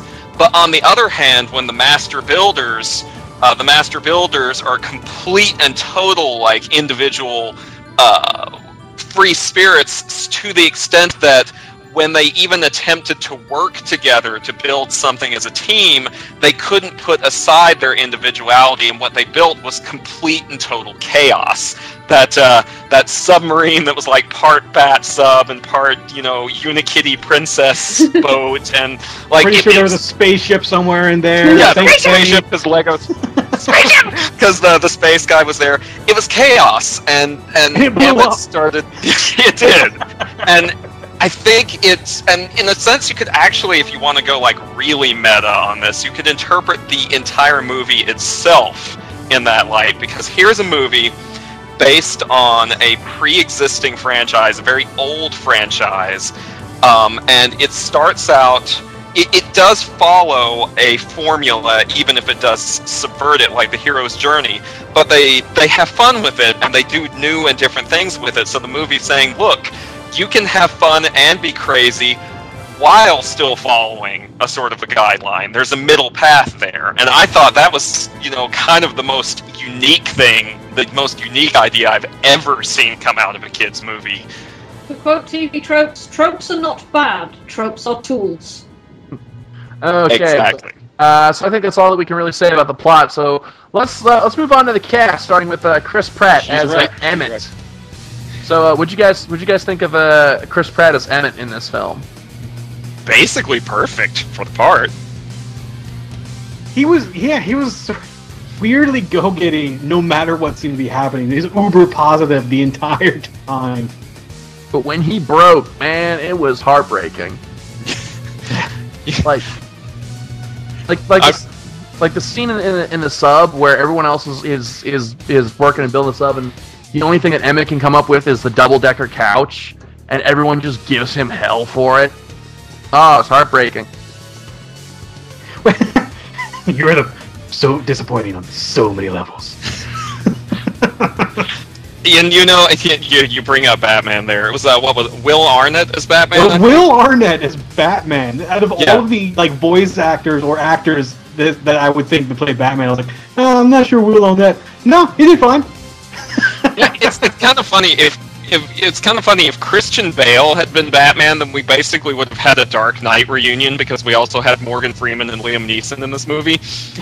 But we're getting kind of ahead of ourselves. So, Kat, what about you? What were your thoughts on Emmett's character? The character or the actor, they were both fantastic. I say this a lot when I'm talking about voice actors, but he was really high energy. Like, just the sheer amount of crap that his character went through, and just for the actor to bring so much energy to the character just makes it really, really nice to watch.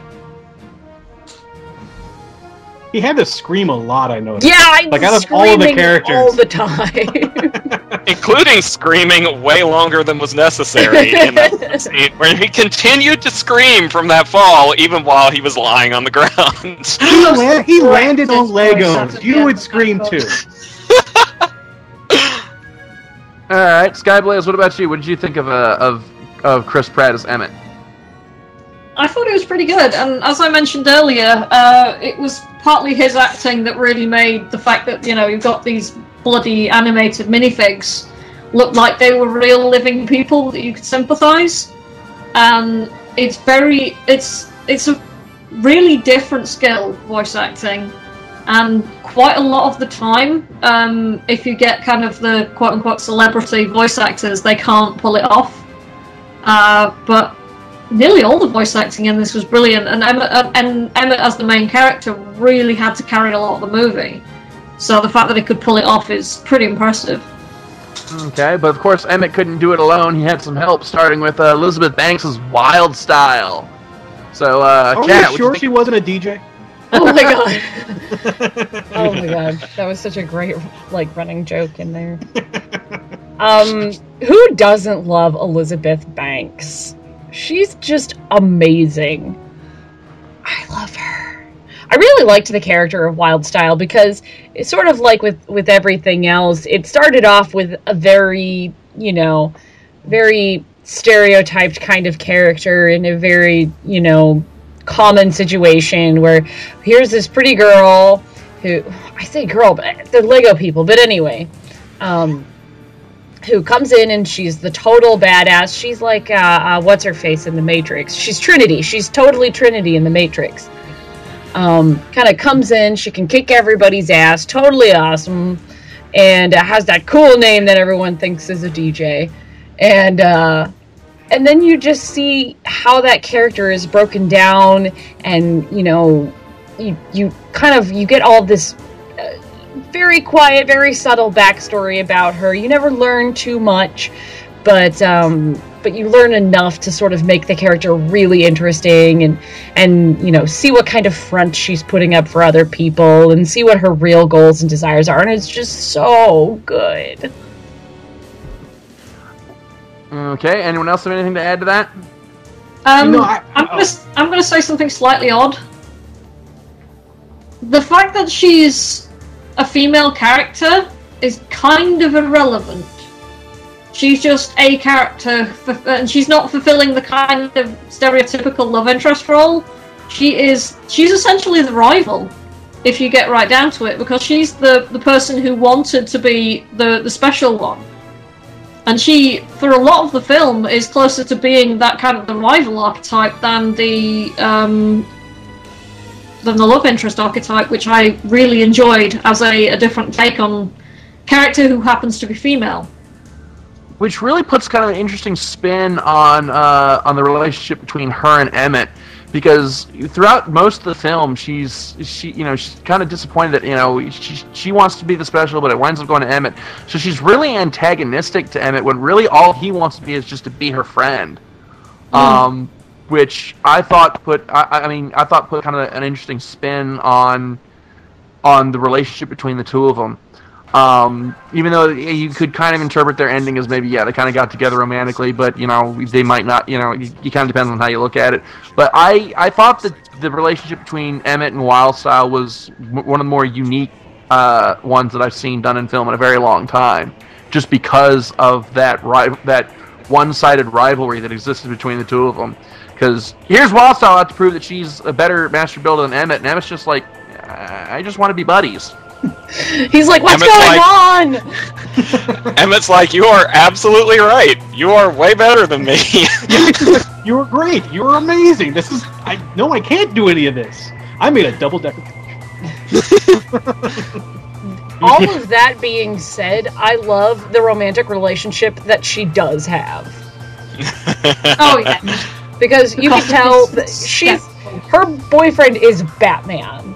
And she obviously sees them, she goes out of her way to mention it's super serious. And she's very proud of that relationship. But it's sort of realistic relationship because there are struggles in it. Yeah, pretty much. The main struggle being he's Batman. and also a massive, stupendous egotist. This is the Batman. Yeah, he's If this relationship is going to work, you have to allow me to party with complete strangers. Whenever I need to. Which I think segues nicely into the next cast member, Will Arnett's Batman. Oh my god. I didn't expect him to show sort of late into the film that he did, but it was more along the lines of, he stole a lot of the scenes from everyone else just by being ridiculous in Batman. He's the funniest take on Batman I think I've ever seen. You know what he's Sorry. I was just gonna say, and you don't get funny Batman very often anymore. He's not done well. You know what he struck me as? He struck me as a Batman that bought into his own hype. Yeah, basically. The moment that he started talking about the sound system in the Batman in the Batmobile, and then started playing that song. Super parents, super rich, kind of makes it better somehow. The best Batman theme song that has ever been or will be written. It was like a spectacular, brilliant subversion of all that kind of Frank Miller, Doug Menck, Bat God bollocks that's been so popular in the comics up until very recently. Kind of, Batman can beat anybody with sufficient preparation bullshit. And it was such a wonderful subversion of that, and Will Arnett delivered it in such a wonderful deadpan. Throwing 15 batarangs at that one switch trying to hit it, and then one of first try. First try. Bruce Wayne, who's that guy? Well, now what do we do? We're floating on a couch in the middle of the ocean. You just expect a ship to turn up out of... Oh my god! Or it's where you think a spaceship is going to show up with a hyper... You've got to be kidding me! Twice in one day! And it's glorious and wonderful. Oh, the comedic timing. So beautiful. Oh god. But, yeah. Basically best Batman. Okay.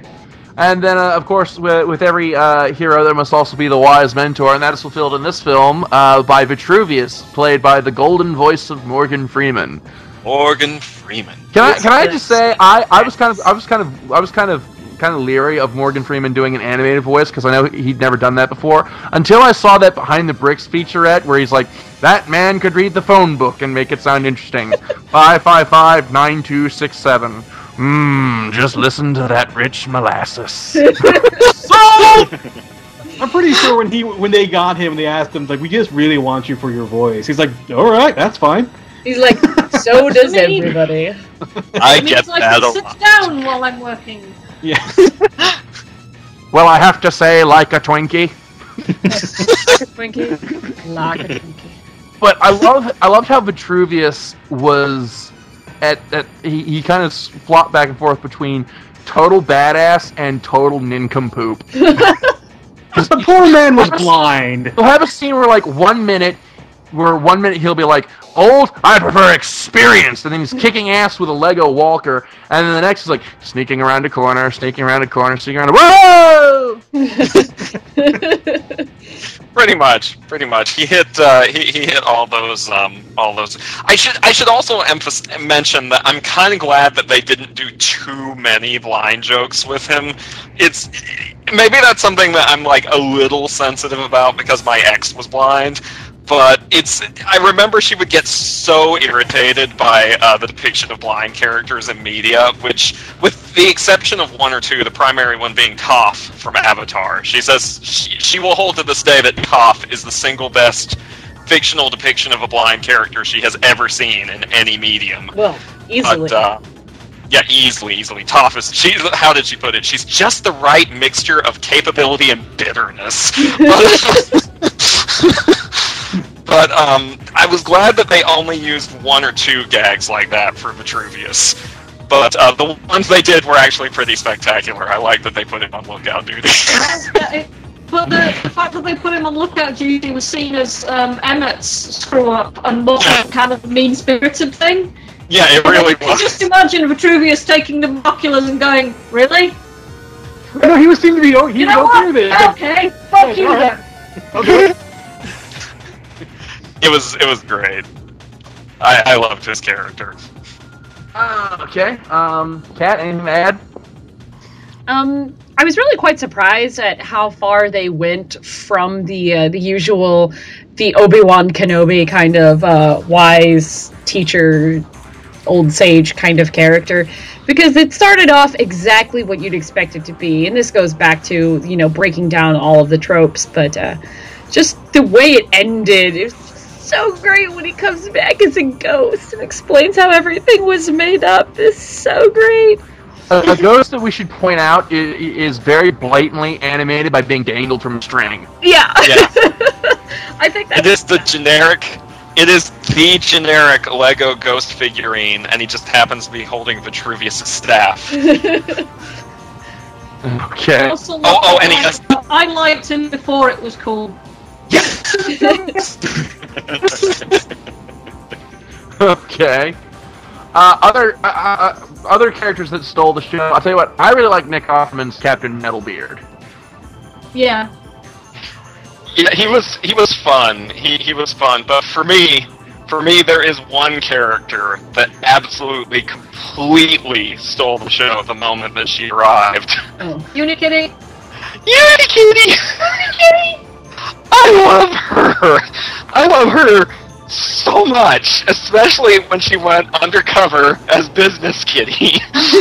Drawn on glasses. Like a dollar sign. Business, numbers. Is this working? Yes. Yay! For anyone who hasn't seen the movie, and why are you still listening at this point if you haven't seen the movie? But for anyone who hasn't seen the movie, she's saying that to one of the bad guys that she's trying to fool.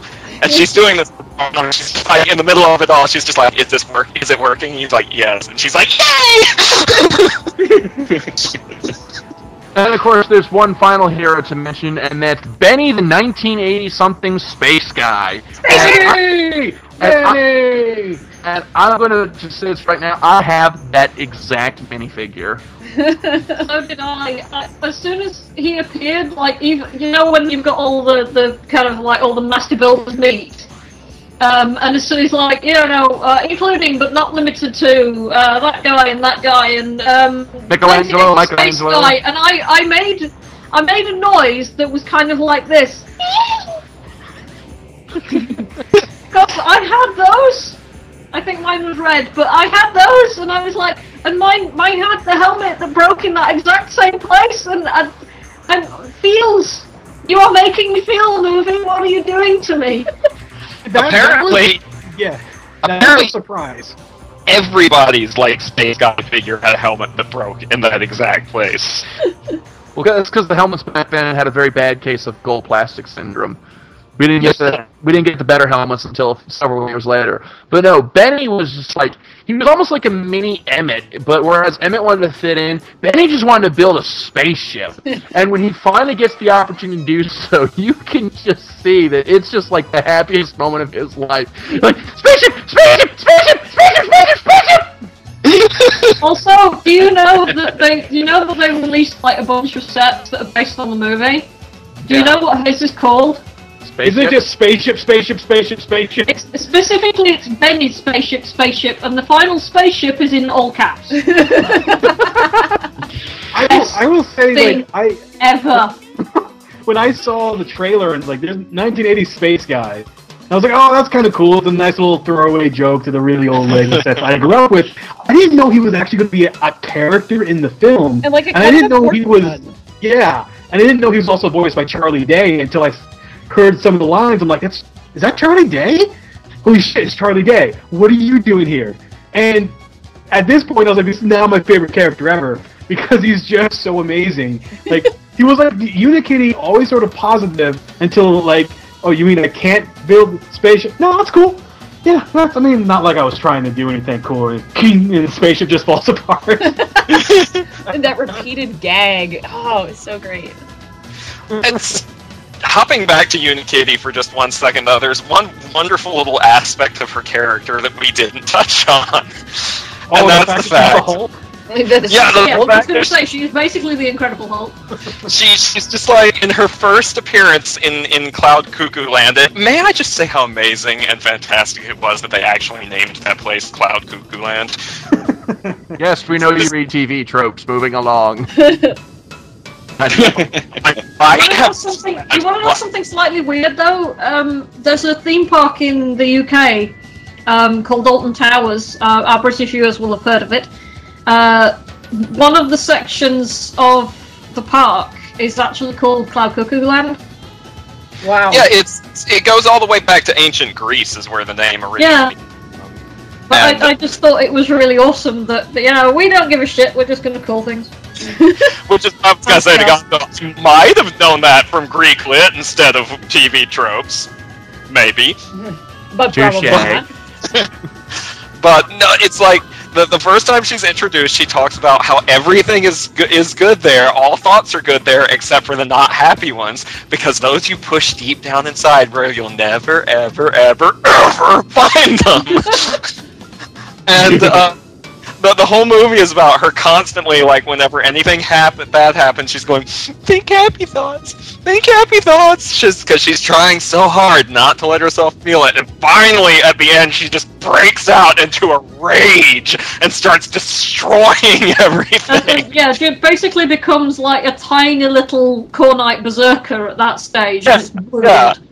And this is kind of like how I live my life on a day-to-day basis when I'm at work. Yeah, she definitely had a bad case of multiple personality disorder. You know who else had a case of multiple personalities? Good cop and bad cop, played by Liam Neeson. I was gonna cry if Segue went half. Oh, good cop, bad cop. I really love. Hey, buddy. He also gave me the feels. I also got the feels from his character quite a bit. You know, when his good half kind of gets erased. He's forced to basically put his parents in an I have no mouth and I must scream situation. With the craggle? Yeah! The craggle. With the craggle. Dad, it sounded like you were trying to say something, but you kept getting drowned out. I was actually just quoting his lines because he's so funny. Because it's Liam Neeson. And it's Liam Neeson as a fucking Lego. Like, if Morgan Freeman as a Lego weren't the greatest thing in the world, Liam Neeson as a fucking Lego is amazing. And the fact that he's essentially playing, two halves of the same coin. And these are both characters that he's often playing in movies, Really? Because I don't remember seeing Liam Neeson ever play a super happy, joyful character like Good Cop. He's played nice people before. Not, like, super happy, but, like, nice people who are happy. but no, like Good Cop and Bad Cop were I think Lord Business was the big villain, but I think Bad Cop was the real show stealer as far as the villains go. Yeah, especially the scene where he punts a chair across the distance equivalent to a football field and beans one of the robots. Not just that. A robot who I feel I should point out put that chair there specifically for Bad Cop to trash. And not only that, but it looked to me like the robot was actually trying to get hit by the chair for him, because the robot was like running and running and running, waiting for the chair to fall. It looked like he was trying to position himself under it for Bad Cop. Oh, and then Liam Neeson also plays Pa Cop. So he plays his own dad in it, and that's his actual name in the credits. It's like Ma Cop and Pa Cop. Oh. Well, what else would your cop parents be named? Nothing. But yeah, what a great character, where you kind of see he's a very much like you can see where he's gonna go, and you don't know if he's gonna go there or not, into the bad guy turned good. You know, he's sort of like not the main boss because that's Lord Business, but he's like one of those first bosses that you beat in a game who ends up joining your party later. We got the piece of resistance. We told him that we weren't going to melt him, but we lied. Oh, okay. And Lord Business is kind of amazing. Kind of? No, he is amazing. Like, totally awesome to watch. Will Ferrell totally sold that role. You could tell he was having a lot of fun playing that. Will Ferrell, actually worried me in terms of like who would be I consider the best or the worst. Because Will Ferrell, he could do really good things, and then he can be Will Ferrell, and sometimes being Will Ferrell's not very good. But here definitely seemed to be more along the lines of he's actually doing much. He's going towards I can act. Look, guys, I can act realm, and not hey, I'm Will Ferrell. Mm-hmm. I think my favorite Lord Business line was when he was talking to one of his robot secretaries and was just like, "Could you cancel my 2 o'clock? This next meeting could run a little bit deadly." I don't know. I like the old classic one. Like, it's not personal. It's just business. Lord Business. For me, my favorite Lord Business lines will always be when he's talking about the artifacts. Oh, Bring me the polish of Nail and the cotton swab scepter of Q-Tip. Those were my favorite parts too. What about the sword of exact zero? I love that one as well. That one took me. I had to admit that one took me a moment because we don't really have that particular product in the UK. So when it wasn't until the dad said X-Acto knife at the end that I went, oh, that's what they were talking about. Because here they're just called craft scalpels because we like being generic in the UK. Oh, we call them box cutters. But now, here again, we're going to go into major spoilers. 2 other characters we have to talk about, and that's Finn and his father. Also played by Will Ferrell. We're talking about the father, not the kid. The kid's not played by Will Ferrell. That would be just to clear that up. That would be weird. Damn, that was him too. He's good. That's actually really good. The makeup job they did. No, really but great. seriously, Will Ferrell really did an amazing and heartbreaking job as Finn's father. You could really see him. He was really selling the moment where the father realized what his son really thought of him, and that he was kind of losing his son little by little.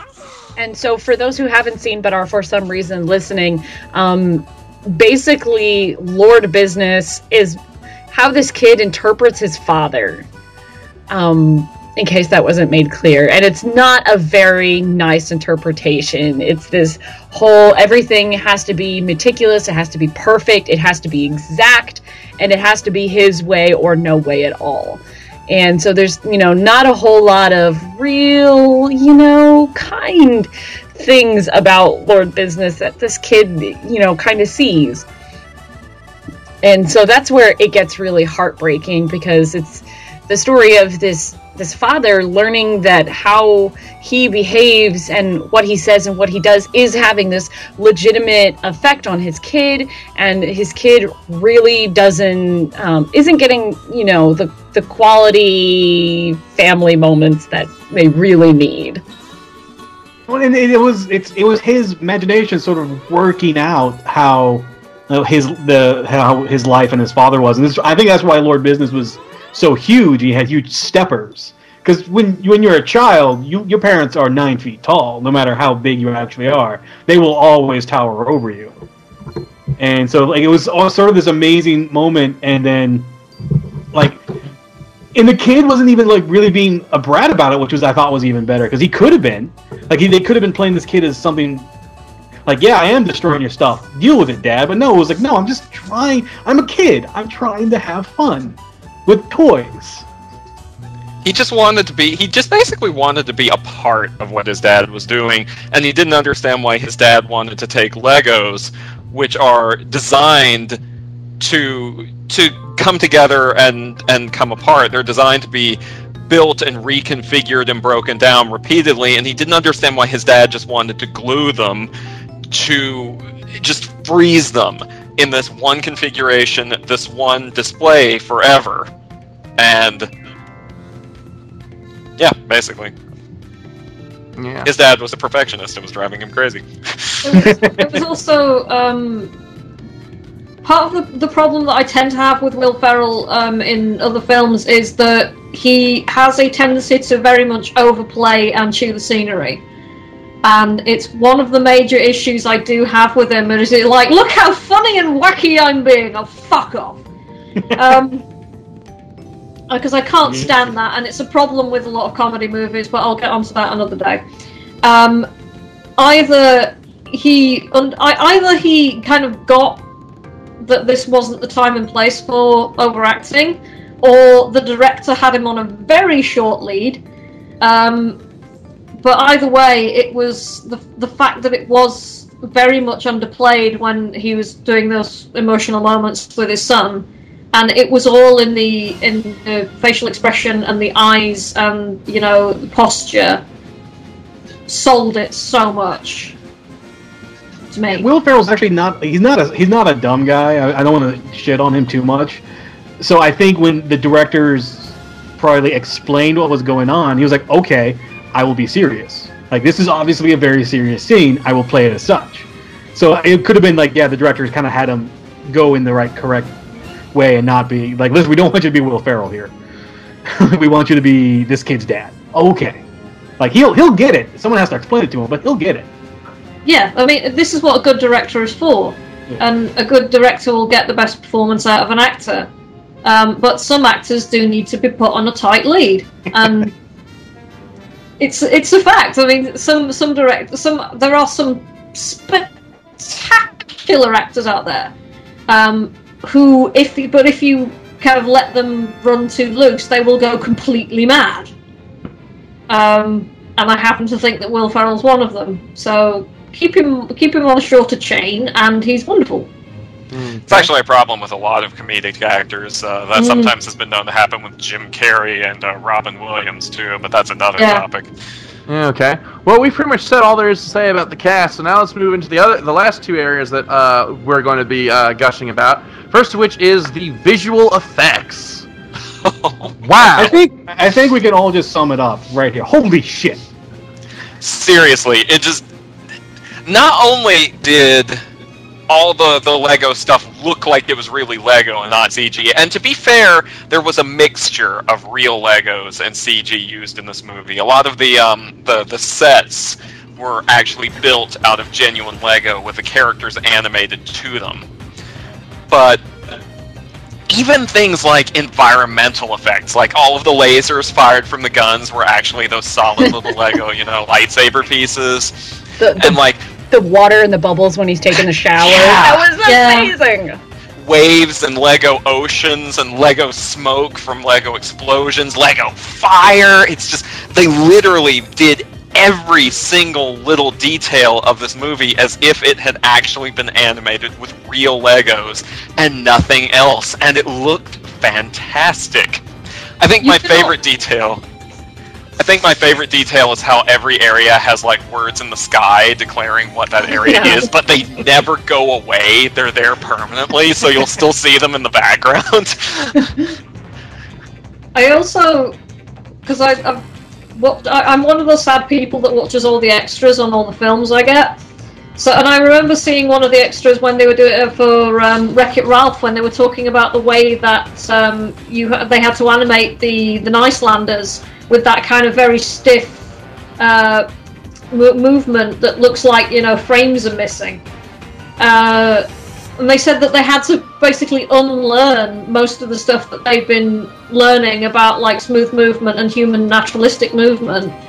And I bet that they had the same problem with this. They had to recreate a lot of the problems that they had with, like, pixelation and artifacts appearing and things, because it's fucking Lego. It's supposed to look like that.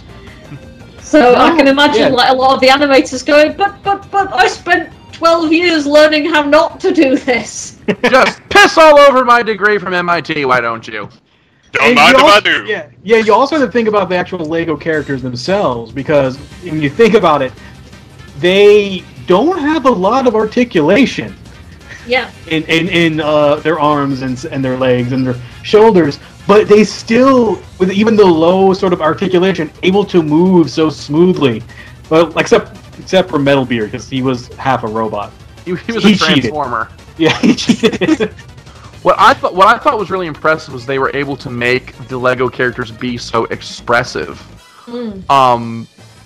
With not just like in terms of their body movement. Although I did notice that they cheated a few times. They kind of have to pop the arms out of the socket every now and then. But in like the facial animation, the facial expressions, I think, were the crowning achievement for this film, because you have these very simple like dots and lines on each character's face, but they animate them so well that they're able to carry real emotion, which is something that's a big problem for CGI films. I thought it was going to be a big issue for this one, because what you're essentially looking at is the dancing guy on the kitchen glass from Sesame Street writ large.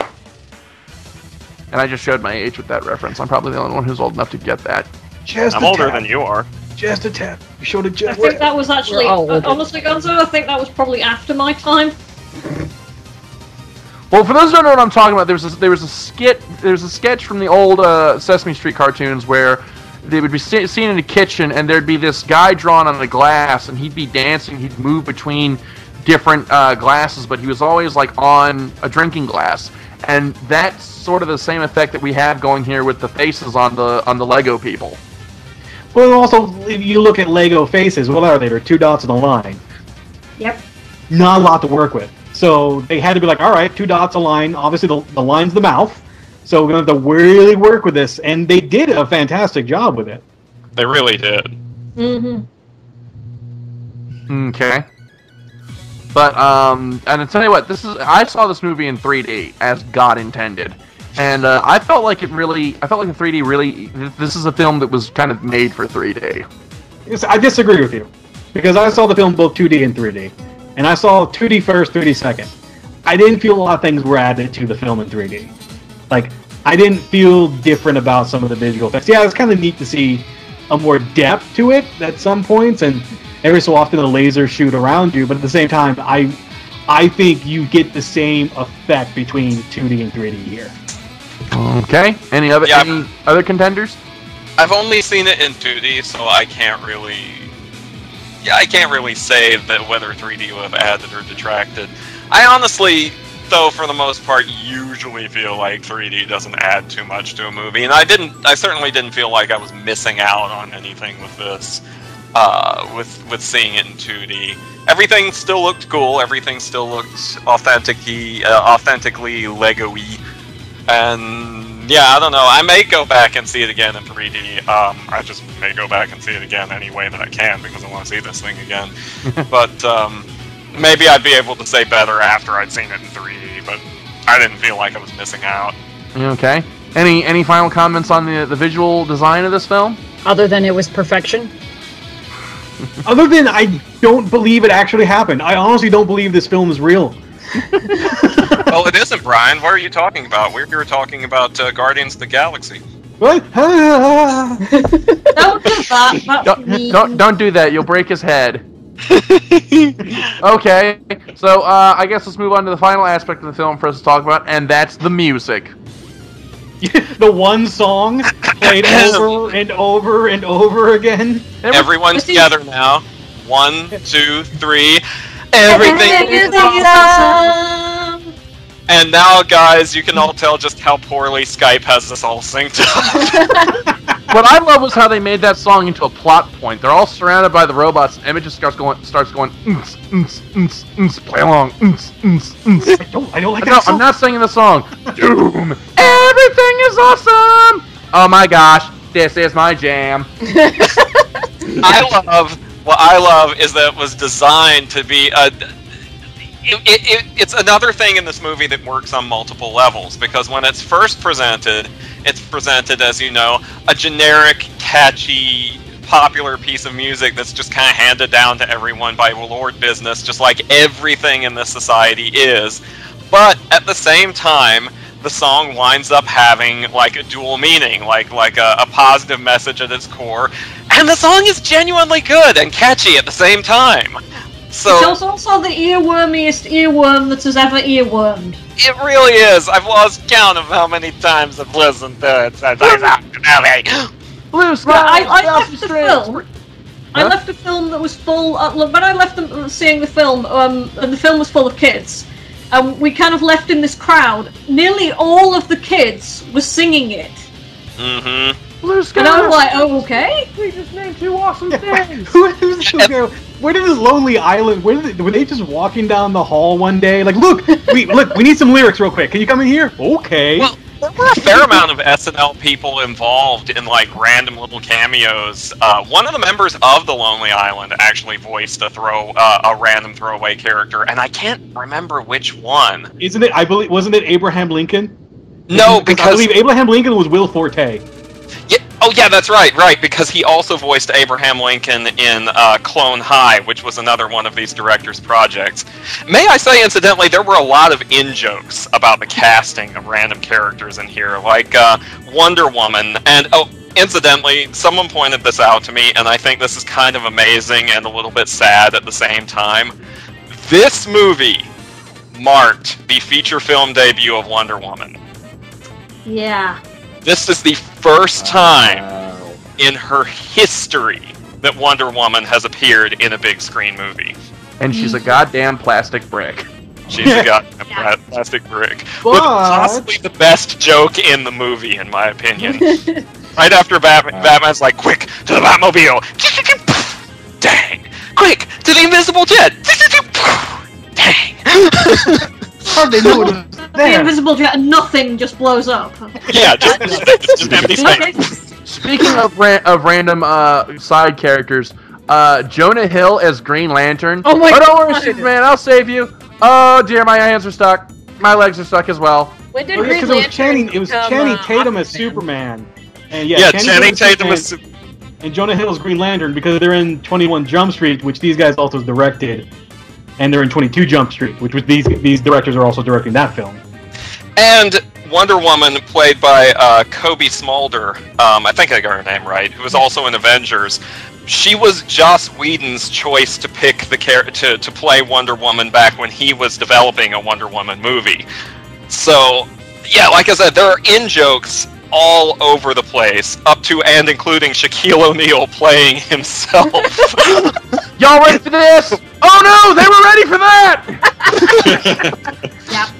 And can I just say how completely mind-blowing the Millennium Falcon showing up with like Anthony Daniels as C-3PO and Billy D. Williams as Lando Calrissian. If they could have gotten Harrison Ford, it would have been perfect. Okay, Yeah, but they got Keith Ferguson, who does all the Harrison Ford stuff for Robot Chicken, so it's all right. Yeah. It's all right. Well, So again, before we wind up just going through the entire movie moment by moment, let's go ahead and wind things down and give our final thoughts on the film. So, Kat, let's start with you. Final thoughts on the Lego Movie. This is kind of, sort of, the perfect movie ever. It's good for all ages. It especially is the whole nostalgia amazingness that everyone if you haven't seen it right now, you're probably not alive. I'm looking at you, one person Wow, in our thanks. podcast who hasn't seen it. Sorry, Brandon, you're dead. Lovely. Okay. John, what about you? I just like I said, I went in with low to average expectations to this entire thing, and it exceeded every expectation I had for it. It really, the way I've been describing it to people who have been skeptical is that I've been telling them that it's better than it has any right to be, because it really does on paper sound like something that Hollywood could not possibly help but fuck up, and amazingly they didn't do it. This is like probably the best animated movie about like childhood and childhood toys and stuff since Toy Story, and that's pretty high praise. So yeah, I loved it. I loved every single minute of it, even the ones that didn't have Batman or Unikitty in them. Okay, Skyblaze, what about you? Worth pointing out, we held off doing this for a week specifically so she could see this movie. And I'm very grateful that you did, because it was great fun. I loved it. It was clever. It was funny. It was beautiful. It's a feast for many senses. May I also add that the final scene with the, that also means that your sister can play with the toys. We are from the planet Duplo, and we are here to destroy you. And just the reaction, I loved that so much.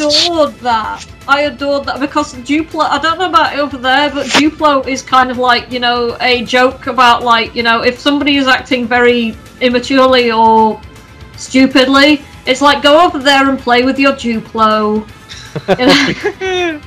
That isn't a thing over here, but it should be. Actually, it is. Duplo are those little kid Legos. No, I know that the Legos exist. I've just never heard anyone say go over there and play with your Duplo. Is what I was thinking with my thing. Brian, what about you? Final thoughts on the Lego Movie? I honestly am so shocked it got pulled off. I really am.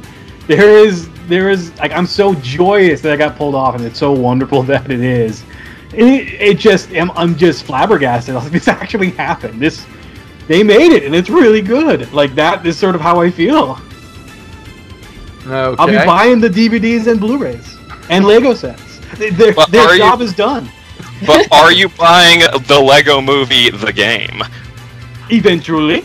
Okay. Wait for my paycheck.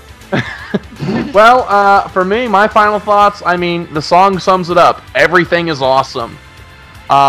This movie, it's one of the it's like Wreck-It Ralph in that it spoke to my soul and shattered all of my expectations, and was just a glorious film all around.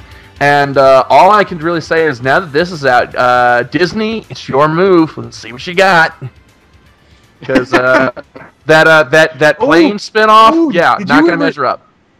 Did you actually hear that one point in this film when they were trying to get extras? One of the extra things they wanted to get was the Disney Prince of Persia movie Lego set.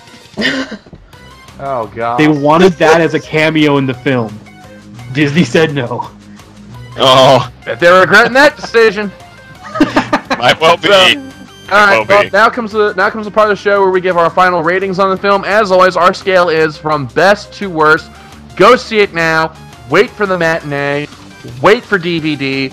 Wait for rental. Wait for cable. Don't even bother. And Brian's rating, fuck this movie. So, we're gonna give our final ratings on the film. So, Skyblaze, we'll start with you. Why aren't you at the cinema yet? I don't care that it's 1 in the morning. Now, go, go, go. Okay, so let's see it now. Brian. See it now. See it now. Spaceship. See it now. Spaceship. John. If you are actually still listening to this podcast and you have not yet seen this movie, nor have you torn out your front door, leaped into your car, and sped down the street to your nearest cinema, disregarding all traffic signs and laws to see this movie, I am judging you, and I am judging you harshly. Give me a moment. I'll be back. Maybe not. Kat, what about you? What's your rating? If you haven't already seen this film, then you're an idiot, because this movie is amazing, and you should go see it right now. Right now. And I'm going to make it unanimous by saying, see it now, right now. Don't wait for me to finish the sentence. Just go. Speed down the street. Don't worry about getting pulled over. The cops will understand. They've seen the Lego movie. But what if you get pulled over by bad cop? I was about to say, just as long as you get good cop, not bad cop. Alright, but so that's See It Nows all around for the Lego movie. So yeah, definitely check it out as soon as you can. And that's about all the time that we have for Nerd of the Third Power this week. We will see you next week. As always, I'm Dr. Gonzo. I'm the cat. I'm Skyblaze. Spaceship! Batman. And I'm totally not the Blast Seeker because he just ran down the street to go see the Lego movie. Alright, we'll see you next week. Taka, play us out.